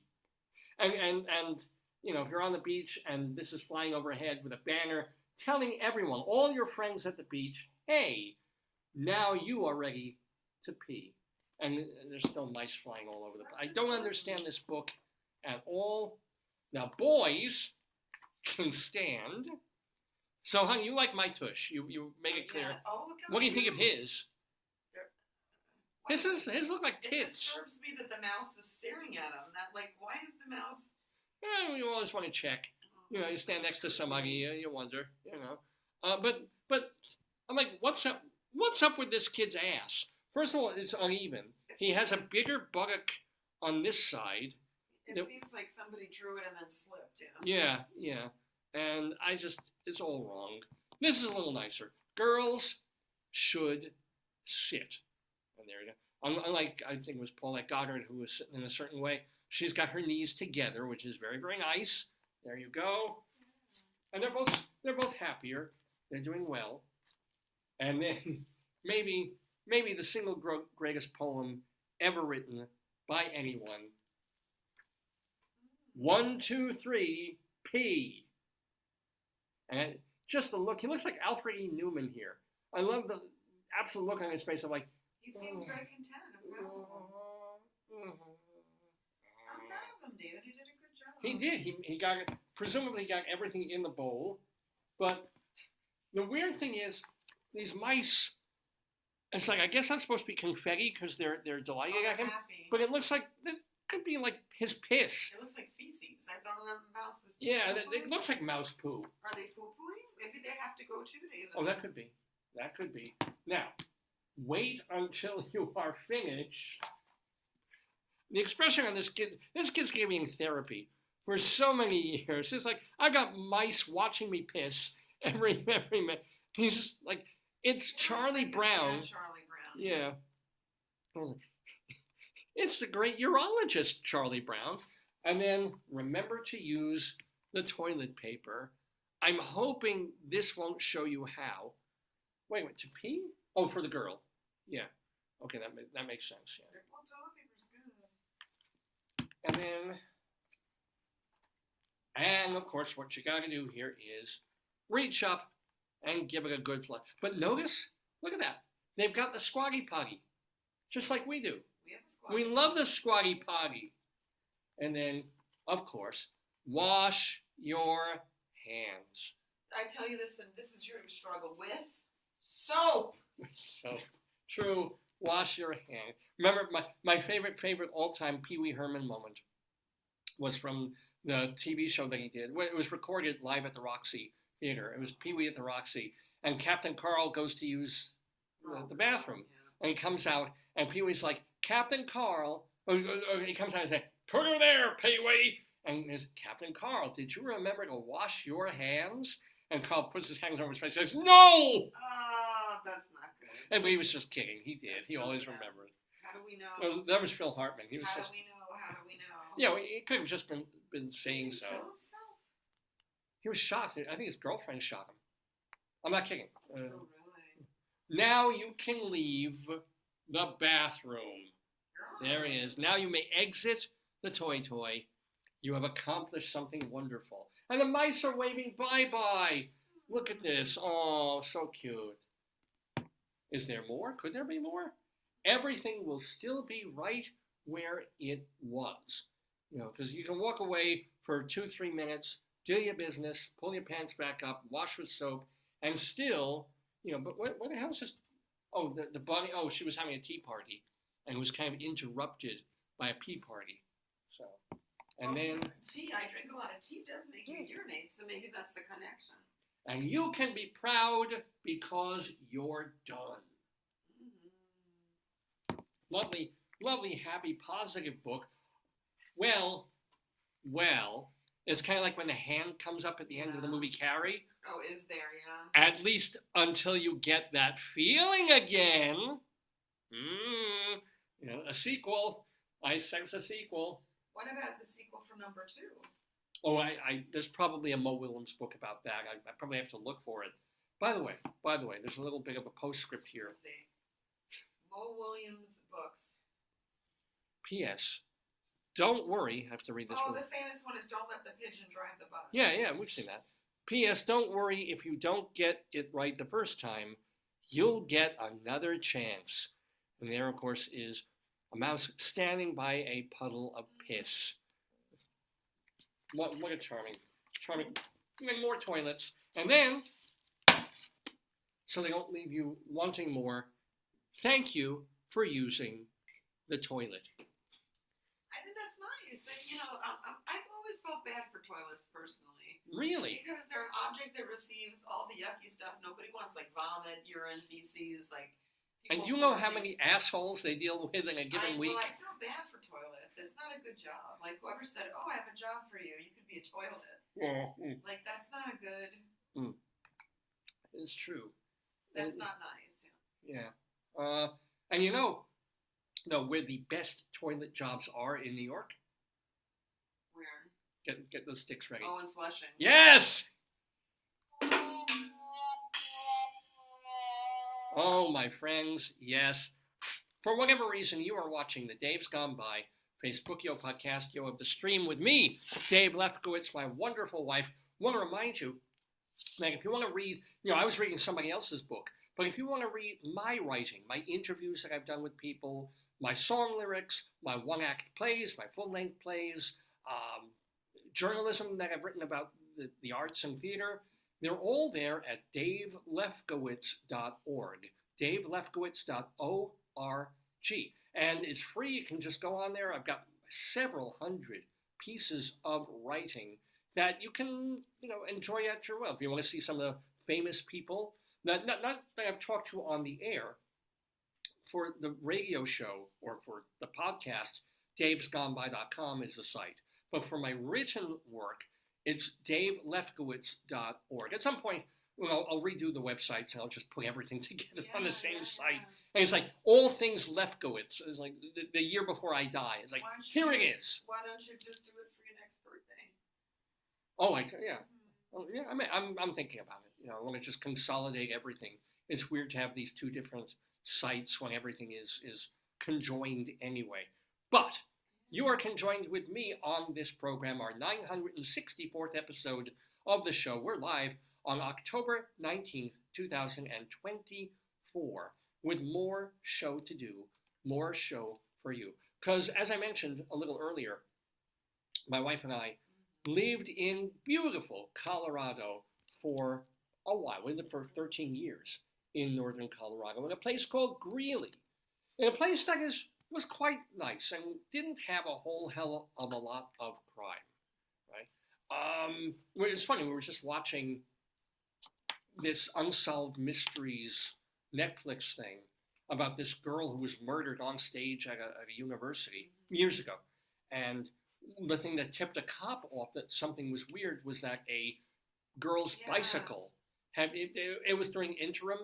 There was no people supposed to be on campus, and a cop was cruising along and saw a girl's bicycle chained to the gate of one of the major buildings or near the theater of this university. They haven't found it. They said somebody confessed to it, that he played a cop in the play. Yeah. But he was dead. They took his brother's DNA and it wasn't there. Wow. And then they think it might be like a maintenance guy, but they can't assure it because she wrote in her diary and they said that they had seen her with the maintenance guy because that theater was so old that nobody could do the lights. So somebody had to put the lights on for her. She couldn't do it on the stage. So it had to be somebody who had a key and knew how to do the lights. Wow.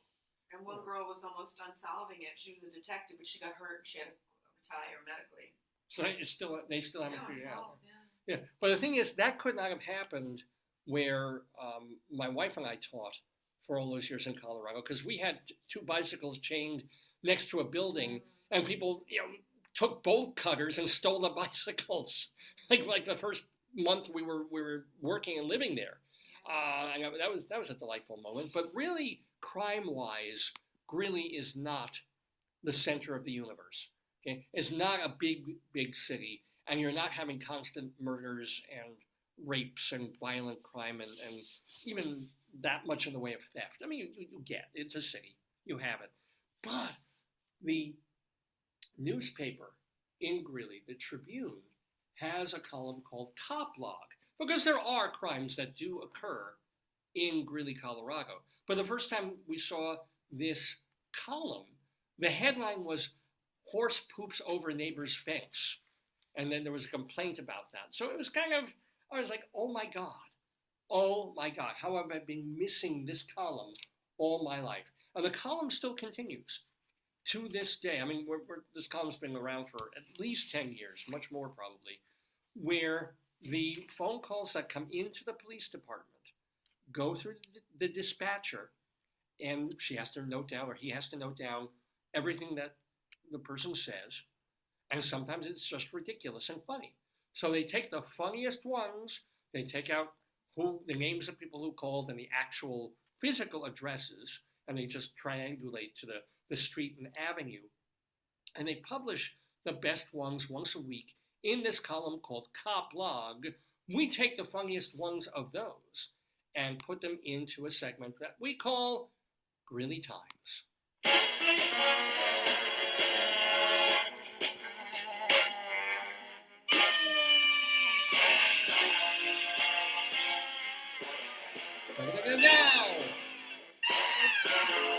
So, ladies and gentlemen, yes, Greeley Times for this Saturday morning. We're going to do a few of them, just to let you know the kinds of crime that are occurring in Greeley. Oh, look at this.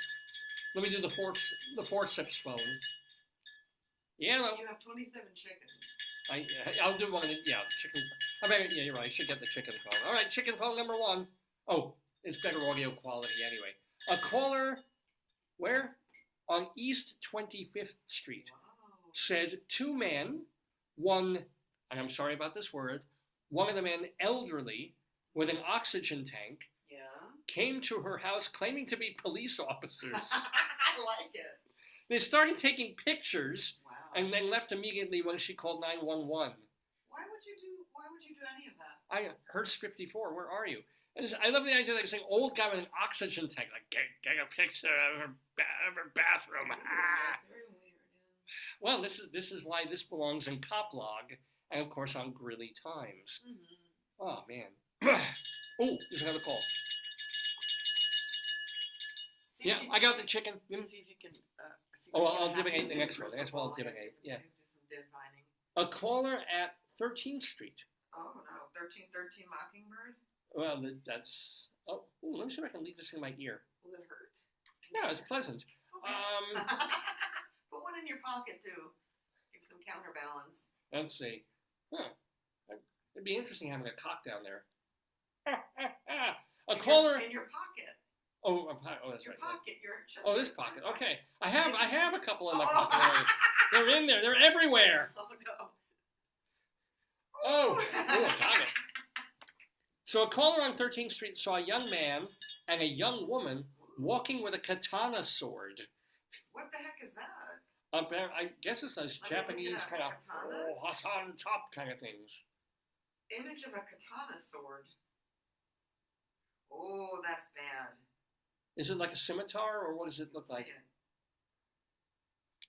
Let me see. Oh, it's That's bad. that's like the John Belushi That's, samurai. Yeah, like you were Yeah. saying it. Wow. Yeah. That's not good. So the police did speak with the two of them. They said they did have a katana, but they weren't doing anything illegal. Well, I guess they probably made some cutting remarks. Maybe they're going to like I don't know. Comic-Con or something. Oh, maybe. Maybe some Or cosplay. Katana-Con. Yeah, something. Let's see. Yeah, I think that. Oh, Oh, sorry. it's quiet. Oh, hold it. Oh wait, it's I believe calling we have a yours. call coming in. Wow. Hello. A caller where? On 104th Avenue saw an injured pigeon in front of her house. Oh, the chickens are mad about that. Well, the pigeon, though, had no visible trauma, but every time it tried to fly, it would just face plant with its wings open. Oh God, maybe it was Drunk. And needed it. Yeah. Yeah, I wonder. Hey, typical pigeon after a rave party. Yeah. Anybody got any crumbs? That'd be fun in Trafalgar Square if you just see all these pigeons like, I'm gonna try and But that would tell me that it was probably poison. That it was poison because if it didn't have any injuries, it might have been like. Remember the bee that landed on me that didn't leave? Yeah. And then I asked my friend who raises. She raises bees. She has hives of bees, and she told me that probably means that he was. He was on his way out. He was. But it was probably it's like a neurotoxin. I think that pigeon probably had you. Yeah. Or that bee on you. Yeah. He wasn't drunk, but he was certainly buzzed. Let me get the psychic phone again. A caller on 9th Street. Yeah. Ooh. Reported Close to 8th and 8th. close. 9th Street. No. Close. Reported someone sitting on a couch on her porch. Yeah. The caller was alone and had to go to work, but didn't feel safe leaving. Wait, was they sitting on the person's porch? Yeah, and a stranger was on their couch. Oh, I thought you meant someone was sitting on a couch on their own porch. I'm like, who are you? No, HOA? No, on a woman's porch. She probably had a wow. couch to sit out on, Yeah. and someone was there. She didn't want to. I get that. She didn't want to walk out the door with a stranger there. It's like Field of Dreams. If you put the couch on your porch, the potatoes will come. Maybe they just were trying to make. Ew. Yeah, maybe. It could be. Dual chicken phone. A caller on 3rd Street said someone's pet turtle showed up at her house. That's the one prop we don't have, David.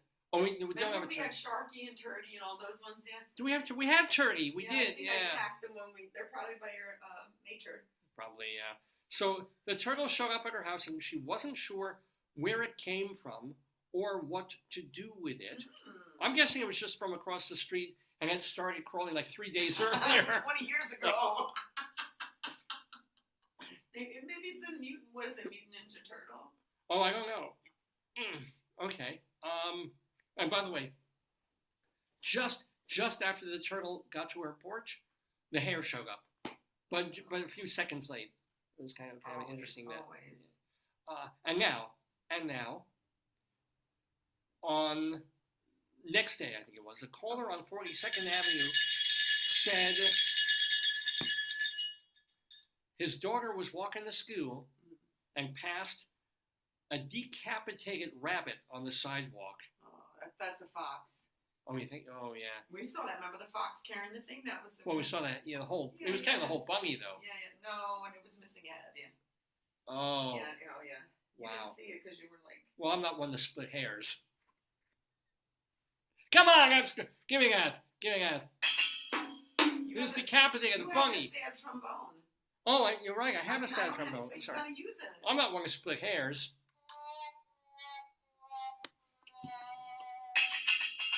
My bunny dies over the ocean. Okay, here we go. Let's do one more, and then we'll do it elsewhere. A caller on 2nd Street, said he let someone borrow his car, and when he went to get it back, the person had put a lock on his steering wheel. Okay. Who would do this? That's for safety. Right. Remember the claw? I'll show you. Yes. So that was the claw where you put on the steering wheel so no one can take the car. Yeah, but the owner can't take the car. Well, then he's got to get his friend. He was probably trying to protect it. Could be. I mean, I think that's nice, right? I'll save this one. I want to do it elsewhere, ladies and gentlemen, because what we do on Greeley Times is we're doing weird, ridiculous stories in the news, most of them from Greeley, Colorado, but we also make room every week for at least one story from somewhere else in the universe, another state, a whole other country, ridiculous things happening. Well, here's one, and we go all the way to Thessaloniki, Greece, in a story that was published by the Associated Press.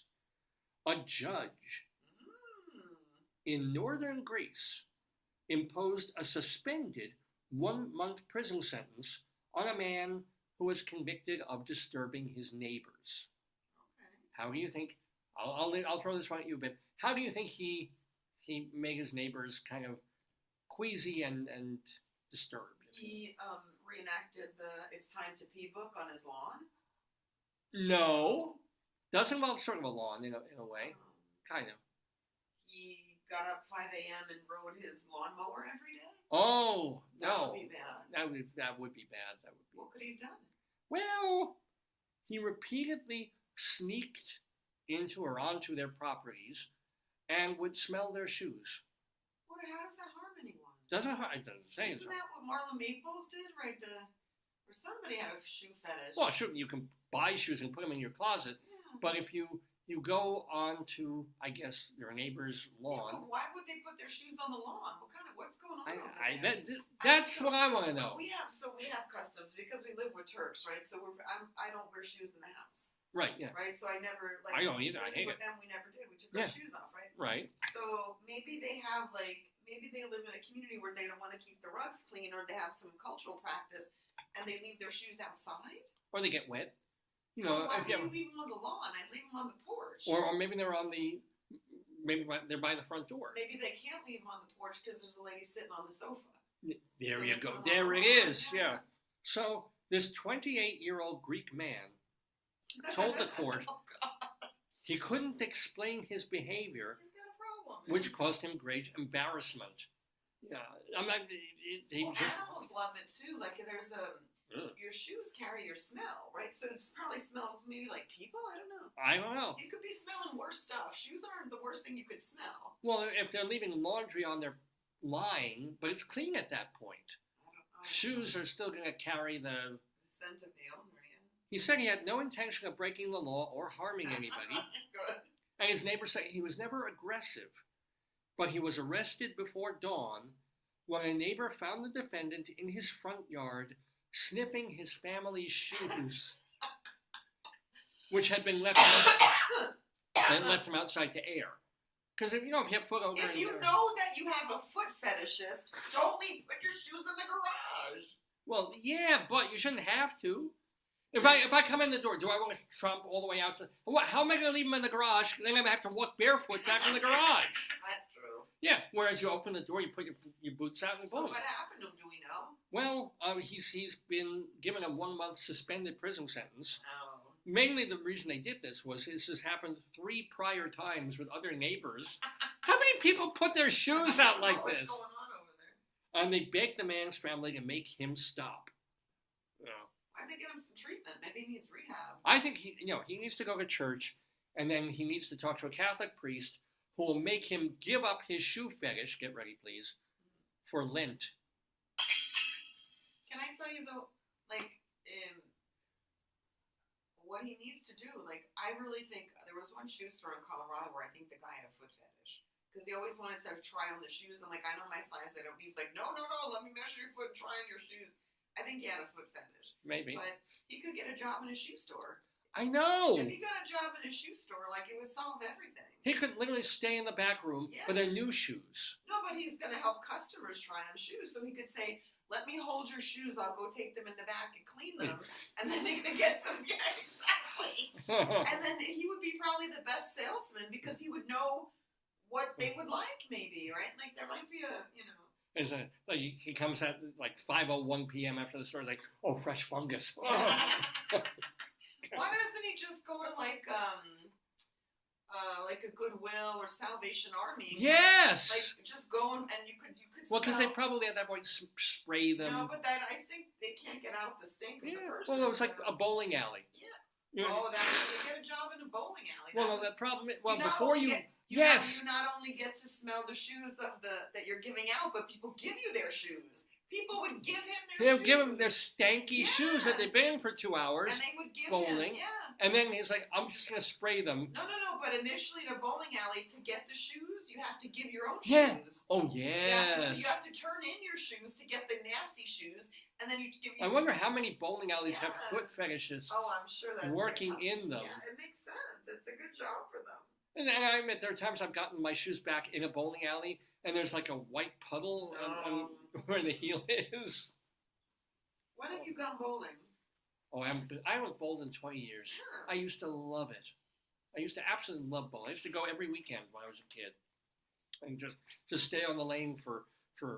You could buy it by the hour rather than no. I think even back then you had to do the frame, but it was and then I hurt my shoulder years later. And I haven't been back, but I would love to bowl again. Rocky Mountain High. So yes, we are doing Greeley times, ladies and gentlemen. We've got one or two more. Oh, we may close on this one because, honey, we need some noise because we have an alert.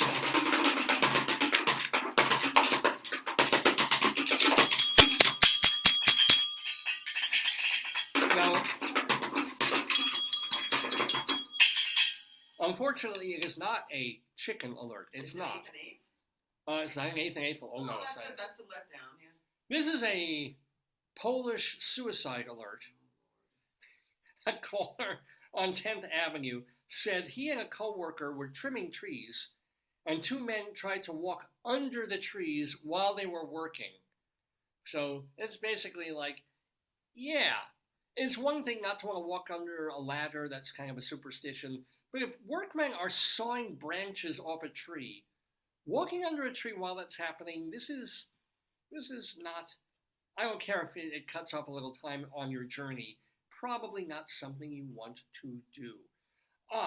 Anywho, ladies and gentlemen, what a way to end the Greeley Times portion of this program that you're watching that we like to call Dave's Gone By.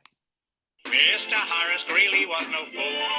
I'm sure that you'll agree with me that Greeley was no fool. What he is getting at is that Mr. Greeley was no fool. Yippee-yi! Yippee-yi, yippee-yi, yippee-yi, yi-yi, yippee, yippee, yippee.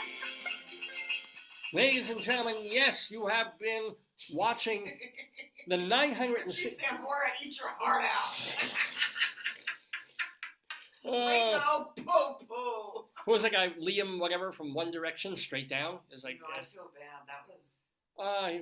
drugs, whatever, Yeah, every possible problem. Yeah, but I mean, addiction is addiction, right? I know addiction is addiction, but if I had that kind of money, the last thing I would spend it on is drinking drugs. You can't control it. The real estate I would buy up, the arts things I would help. Like when you see borscht or you see like you see a lobster like that and you run toward it, or it's like a good blue plate special. That's what, or that's. What I know. They get hooked that way, but still. What is the black plate special? The current black plate special is that hamburger. Oh, it is. It was a smoked. That's weird. Why were they doing a hamburger for now? Black plate special at Mission Barbecue.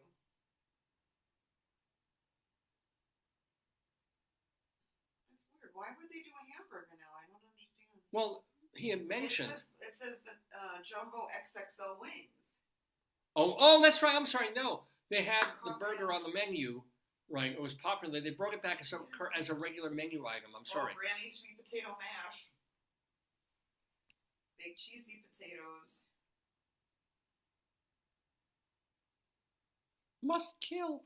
Okay, so yeah, no, you're right. I'm sorry. They told me that the burger had been a special, like a one-off, and now it's an actual part of the menu. But the wings are going to be the new flat plate special. So, you know, if I'm in the mood for chicken wings, I might try them at. Yeah, they look. I'm sure they're delicious. I'm sure they that yeah. have good seasoning. So maybe I'll try those. But I'm trying to find it on Facebook. Well, that's your Facebook again. so Sorry. it is time, though, before we get to our Colorado Limerick of the Dam, to continue our Colorado theme, even though we're in Maryland now. It's time for the Friends of the Daverhood. These are folks who've been on this program, whether it was 2 weeks ago or whether it was 20 years ago.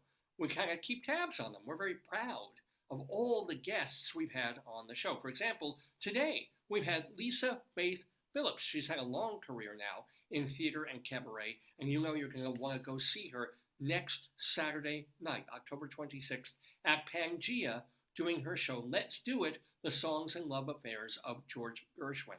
That's Pangea over on 11th Street and 2nd Avenue in New York. PangeaNYC.com is the website for tickets and information. So we certainly thank Lisa Faith Phillips for being with us in the Daverhood. She is now a new friend of the program. Plus Rabbi Saul Solomon, our old friend. He was on our very first show back in October of 2002. So Rabbi Saul, he mentioned his own website, shalomdammit.com, DAMMIT. But those are just the folks who are on the show today. What about people who've been on this program over our many varied and wonderful years?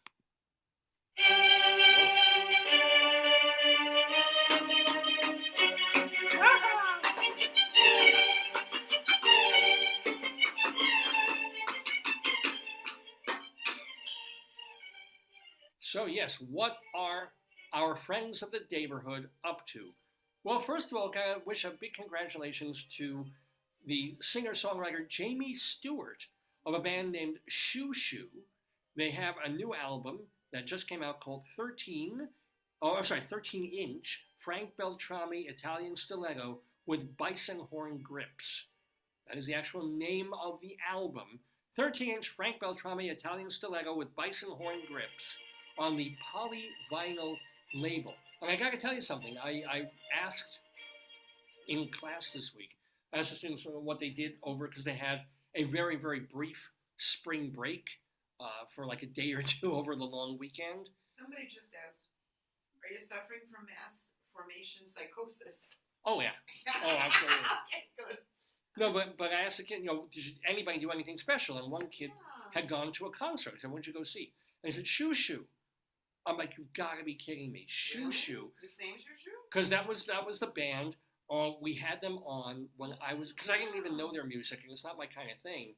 But I was on UNC radio at that point. Yes. And I wanted to do interviews and things that would be of interest to the student population of the time. And Shoo Shoo was playing out in northern Colorado. So, out of nowhere, of all bands, a band I'm sure you've never heard of, but Shoo Shoo, and it was a perfectly fine interview. But then when he mentioned in class a couple of days ago, oh yeah, I went to see Shoo Shoo in concert. I'm like, Jesus, I know Shoo Shoo. Still playing, yeah, and we know Jamie Stewart. He was on this program, and that he will be playing, he's got his new album out. He was just in Maryland, and he's touring to back up the new album. One more time, I'll say the title, 13-inch Frank Beltrami Italian Stiletto with Bison Horn Grips.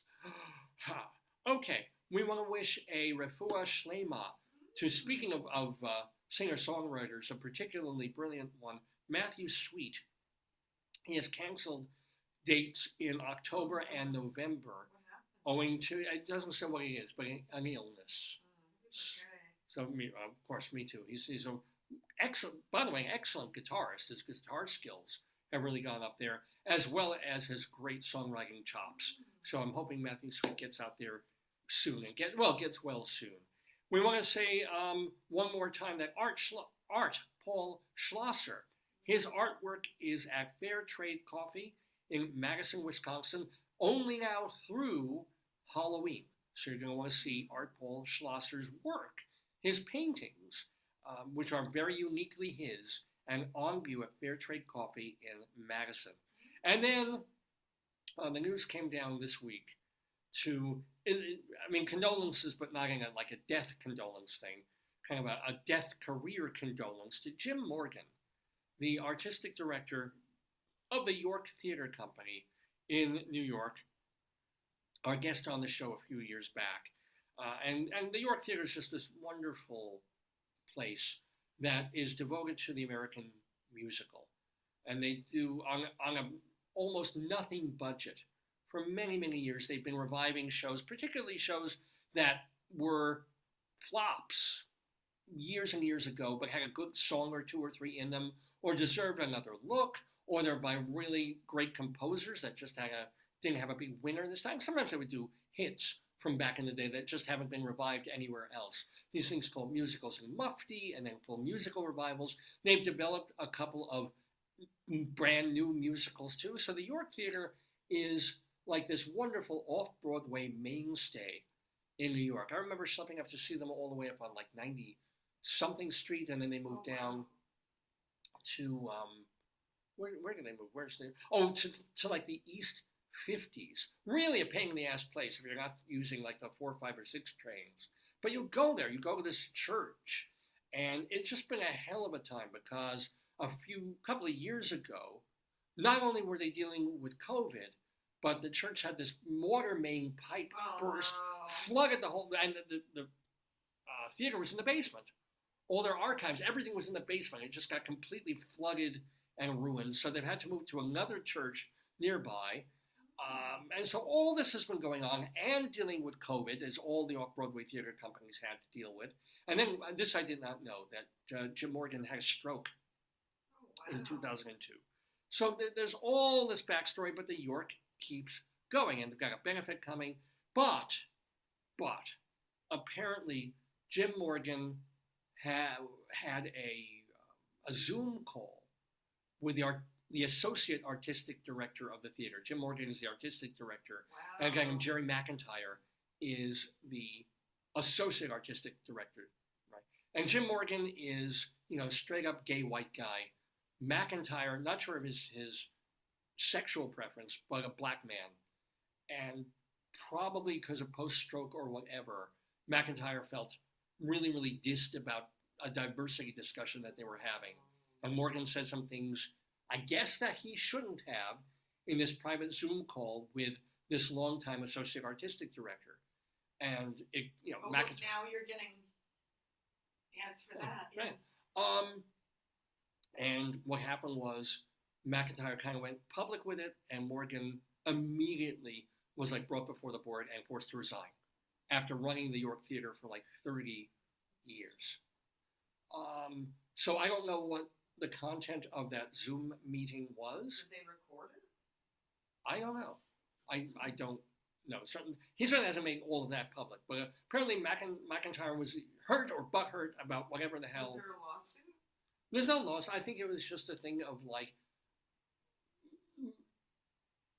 whatever the stroke did to Morgan's brain, it may have changed his chemistry to be a little abusive in certain ways or whatever. Yeah, we don't know. In a way he never was. But sometimes, David, honestly, the brain is very complicated. And if you have some event with the brain, you don't know how that's going to, if you know the event, you know what happens, but you don't know what the full.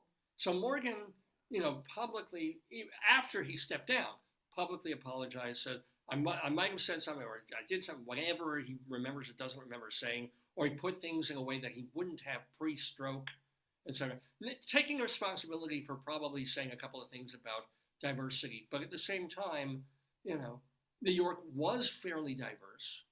Morgan often fought for casts that weren't all white. You don't know what he said, David. He might have. I don't. So post-stroke, he might have said something. He might have. He might have. I'm sorry. You don't trash can a man's 30-year mission. He didn't found the York Theater. It was founded before he came on. But he was the York Theater for 30 years.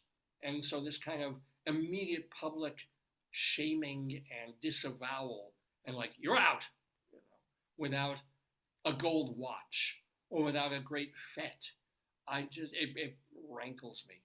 It bothers me quite a lot. And the irony, the unfortunate part of how we're connected to this is that the show that they were doing while this was going on was Christine Lavin's show Inundated, Oh, wow. which was only a 2-person cast, and they were both white. What happened though? Did they cancel the show? No, the show went through. It had its performances. It got some good notices, but all this was going on and overshadowed everything because suddenly there was this, explosive whatever. And I think McIntyre left also. I'm not sure, but anyway, my heart goes out to Jim Morgan because I didn't look forward necessarily. Sometimes I kind of groaned a little because Morgan before every show would do he would come and greet you because it was a family feeling theater. He wanted subscribers to feel like family, right? So he would come out before every show and for sometimes 10 minutes talk about the show, talk about the theater, make some jokes, spiel a little with the audience. He was very entertaining, unless, of course, you had a railroad you were trying to get and make. Yeah. And if you thought the show was going to be 2 hours and 20 minutes, and then it's 2 hours and 30 because he's starting at a quarter after, it's like, fuck, yeah. But it was great to... A lot of community theaters do that because they're trying to raise money. Yeah. Right? Oh, it was always like, please subscribe. Our early subscriptions are out in the lobby. But he would do it in a very entertaining and Hamish way. It was part of going to the York, and that's gone. The York Theater's there, and they're continuing. But, if I were a subscriber, I think I would take a year off or two. Let them get their ducks in a row and apologize for just throwing someone to the curb who didn't deserve it. Anywho, so, I'm glad for Christine Lavin having her show done there. We'll see if that goes places. Condolences to Jim Morgan. And I hope he's feeling better. Post-stroke, I hope he's doing fine. I want to let you know that the Barry Primus play Soup in the second act is currently at Theater for the New City. You have just today and tomorrow to catch it. It's over on First Avenue, Theater for the New City, the Barry Primus show. He wrote it. He's not in it. He wrote it. Hamilton Clancy is directing a play called Lake Play at the Wild Project, not that far away, East 3rd Street and Avenue B for the Wild Project off Broadway. And then playing now through November 25th, Marilyn May. I think she's 95, maybe 96. Marilyn May, by request, at 54 Below, now through the 25th of November, not even October, through 25th of November. Holy cow. Want to let you know, I don't think it's 8 shows a week or something. Just check your times and things. Clay McLeod Chapman has a new play called Fiji Mermaid that they're doing at the Flea Theater over on 20 Thomas Street. That just opened up this week and is going to run through early November. Running now through mid-November, Ruben Santiago Hudson is directing John Leguizamo in a play called The Other Americans at Arena Stage. That is in Washington, D.C. Jessica Scher's solo show Betty Davis Ain't for Sissies is going to be done today or tonight at the Bell Theater in Holmdel, New Jersey. Also today, the 50th anniversary. Speaking of someone being identified with a theater company, the New York Gilbert and Sullivan Players has been conducted by and run by Albert Bergeret, and they're having their 50th anniversary. It's a jubilee. They're doing it at Peter Sharp Symphony Space tonight. And then tomorrow, October 20th, Clea Blackhurst is at Chelsea Table and Stage. That is over on West 26th Street. And then on Monday, K.T. Sullivan is at Pangea. We were talking about Pangea before, over on 2nd Avenue. Playing from Tuesday through early November, Little Shop of Horrors, the Alan Menken scored musical, is at Theater Under the Stars in Houston, Texas. And Tom Paxton, legendary folk singer-songwriter, is playing with the Don Juans at the Loft in City Winery in Manhattan. That is Wednesday. If you've never seen Tom Paxton, for crying out loud, the man is a living legend in folk music, and he's still performing well into his early to mid 80s. We just mentioned Katie Sullivan being at Pangea on Monday. On Thursday, she will be hosting the New York Cabaret Convention at Lincoln Center's Rose Theater, which includes our friends Clea Blackhurst, Eric Comstock, Barbara Fasano, Melissa Errico, and Sidney Meyer. I don't know if we've ever had that many Dave's Gone By friends in one place, but it's happening on Thursday, the Cabaret Convention, up at Lincoln Center. Then we've got, on Friday, Karen Mason has her new album dropping. It's called Karen Mason and All That Jazz from Zebeli Records. And I'm going to do a few more because we're probably not going to be doing a show next Saturday. I need to take that Saturday off. But if we don't, I want to mention a few things happening not this week, but the week after, which include Nancy Redman, the playwright and comedian, she will be acting in a play called A Mother of a Problem by John Malatesta, happening at the Chain Theater in Midtown. It's just a reading, but it's happening next Sunday, the 27th. On the 28th, Monday, Maud Maggart will be at Birdland in Manhattan. On Tuesday, the 29th, Tom Papa, very, very funny comedian, is going to be at... we got to watch this. His new Netflix special drops on October 29th. And then October 30th, on Wednesday, City Winery has Robin Hitchcock. Few more things. At Manhattan Theater Club, Eric Jensen is now appearing in the play Vladimir, so catch that for a limited time only. On Broadway, Our Town, the revival of the great Thornton Wilder play, features our friend Julie Holston. That's at the Barrymore Theater. Aladdin is at the New Amsterdam Theater and features music by Alan Menken. You can also hear his music in Little Shop of Horrors being done not only in Houston, but revived off-Broadway at the West Side Theater. Katie Sullivan does Tuesday nights at the Algonquin. Vince Giordano and the Nighthawks play Monday nights, 5:30 and 8:30 p.m. at Birdland. Go to birdlandjazz.com for tickets.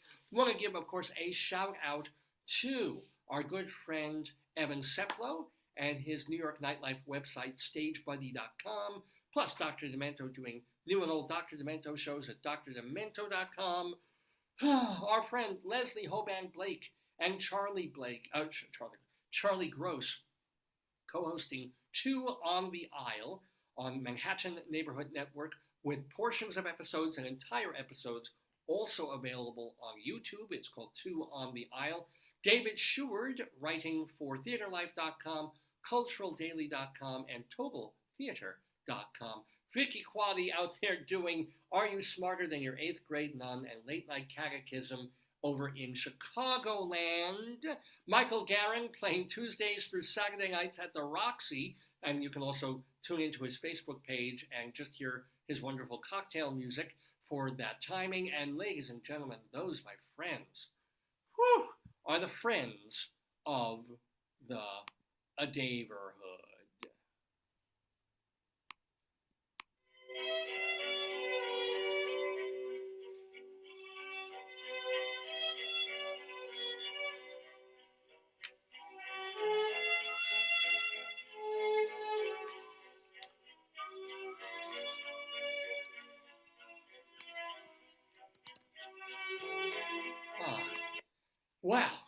Wow, that took a lot out of me, ladies and gentlemen. So we've done a bit on the program. We've had Lisa Faith Phillips talking about her many careers and her upcoming show about George Gershwin at Pangea. We've had Rabbi Sol Solomon talking to her. We've had our Greeley Times segment of stories from the cop log. We've had our Dave's Big Dictionary talking about the word appreciable. And what else? Did we do everything else? Did we get everything? We'll table Bunyan Watch until next time. Yeah, I think we managed it. Oh, and story time. Of course, we made time to pee. So have we done everything? Is there anything left, hon? Can you think if there's anything we've forgotten to do? No. Let me look. Let me check. Done. Oh, honey. we haven't done our Colorado Limerick of the Damned. How can I forget the Colorado Limerick of the Damned? So, ladies and gentlemen, limericks are 5-line poems where the first 2 lines rhyme, and then those lines rhyme with the 5th, and then there's a middle couplet that rhymes in there. I've written more than 300 of these about various places in and around, not in and around, in the state of Colorado, because I used to live there for a bunch of years, and because I can, and because I want to. Well, I have a new one. Yes, I've written a new Colorado Limerick of the Damned. For this week, we are going to Barela, Colorado. Not Barilla like the pasta, Barela, B-A-R-E-L-A, Colorado. I'm going to tell you a little bit about it, and then I'm going to read you a poem specifically designed to honor Barela, Colorado. You're the poetry man. A limerick is a comic verse of 5 lines, in which lines 1, 2, and 5 will end with words that rhyme. And likewise, verses 3 and 4 also end with words that rhyme. So this is a limerick. Rocky Mountain, Colorado, Colorado, Colorado, Colorado. Speaking of Christine Lavin, that's her voice right there. And it is our Colorado Limerick of the Damned. So it's Barella, which is a mile-high town in far southeastern Colorado in what they call Las Animas County. Not that much to I was able to find about it. It was named after a guy named Casimir Barella, who co-authored the the Colorado Constitution. I should use these. And he was known as the father of the Colorado Senate. So a real major dude. The town was founded in the 1870s, and then it had a post office there until 1931. But the town is still apparently there. I should have found some other info about this, but I didn't have time to. Barela, Colorado. It is high noon, the perfect timing for a gross Colorado limerick of the damned. I pity old Ben from Barella, for though he's a genial fella, his bladder is weak and brings forth a leak that turns all his underthings yellow.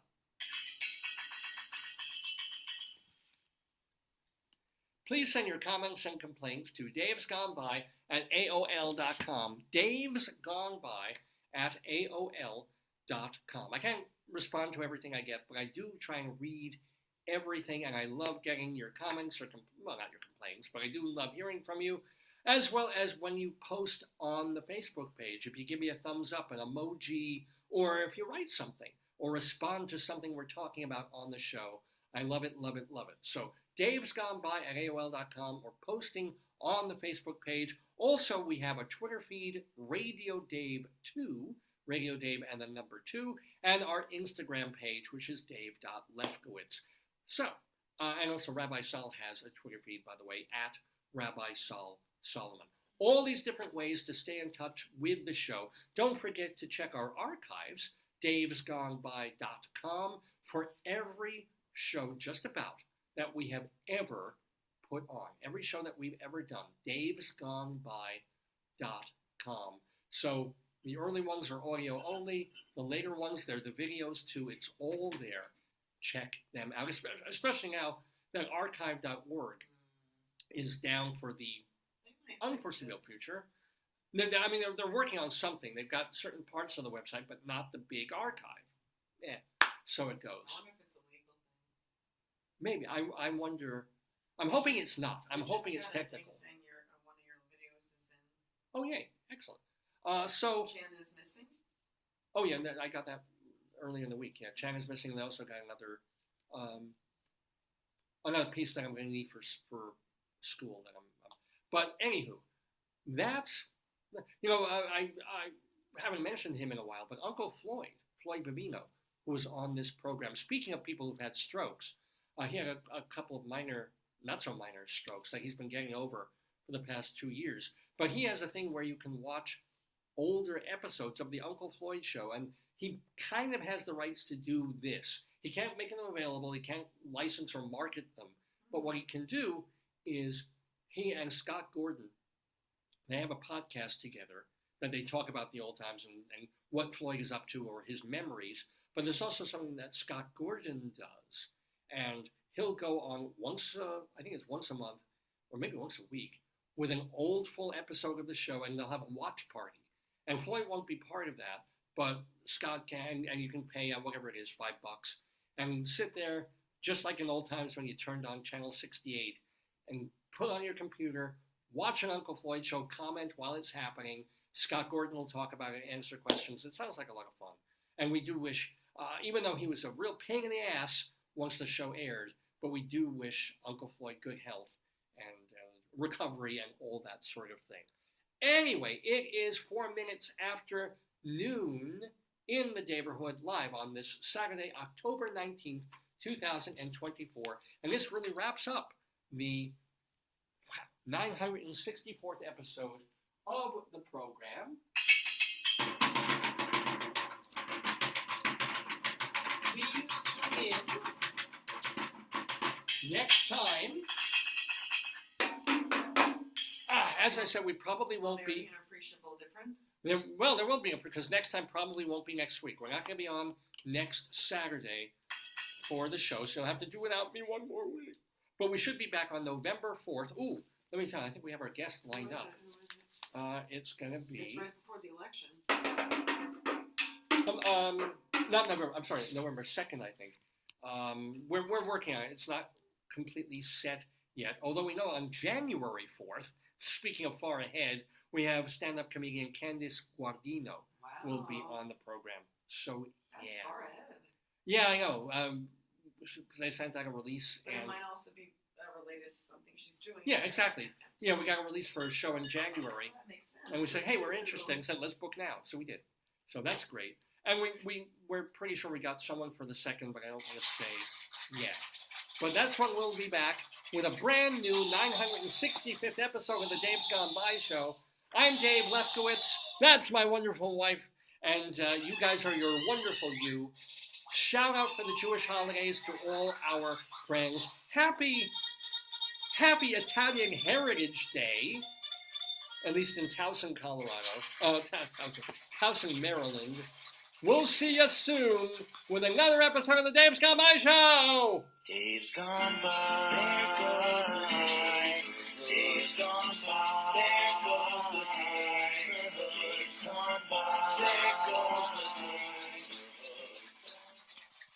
I've been here for 3 hours. Show your black mug. Oh, well, yeah. Oh, that's right, because we're not going to be here for Halloween. And then show the other side.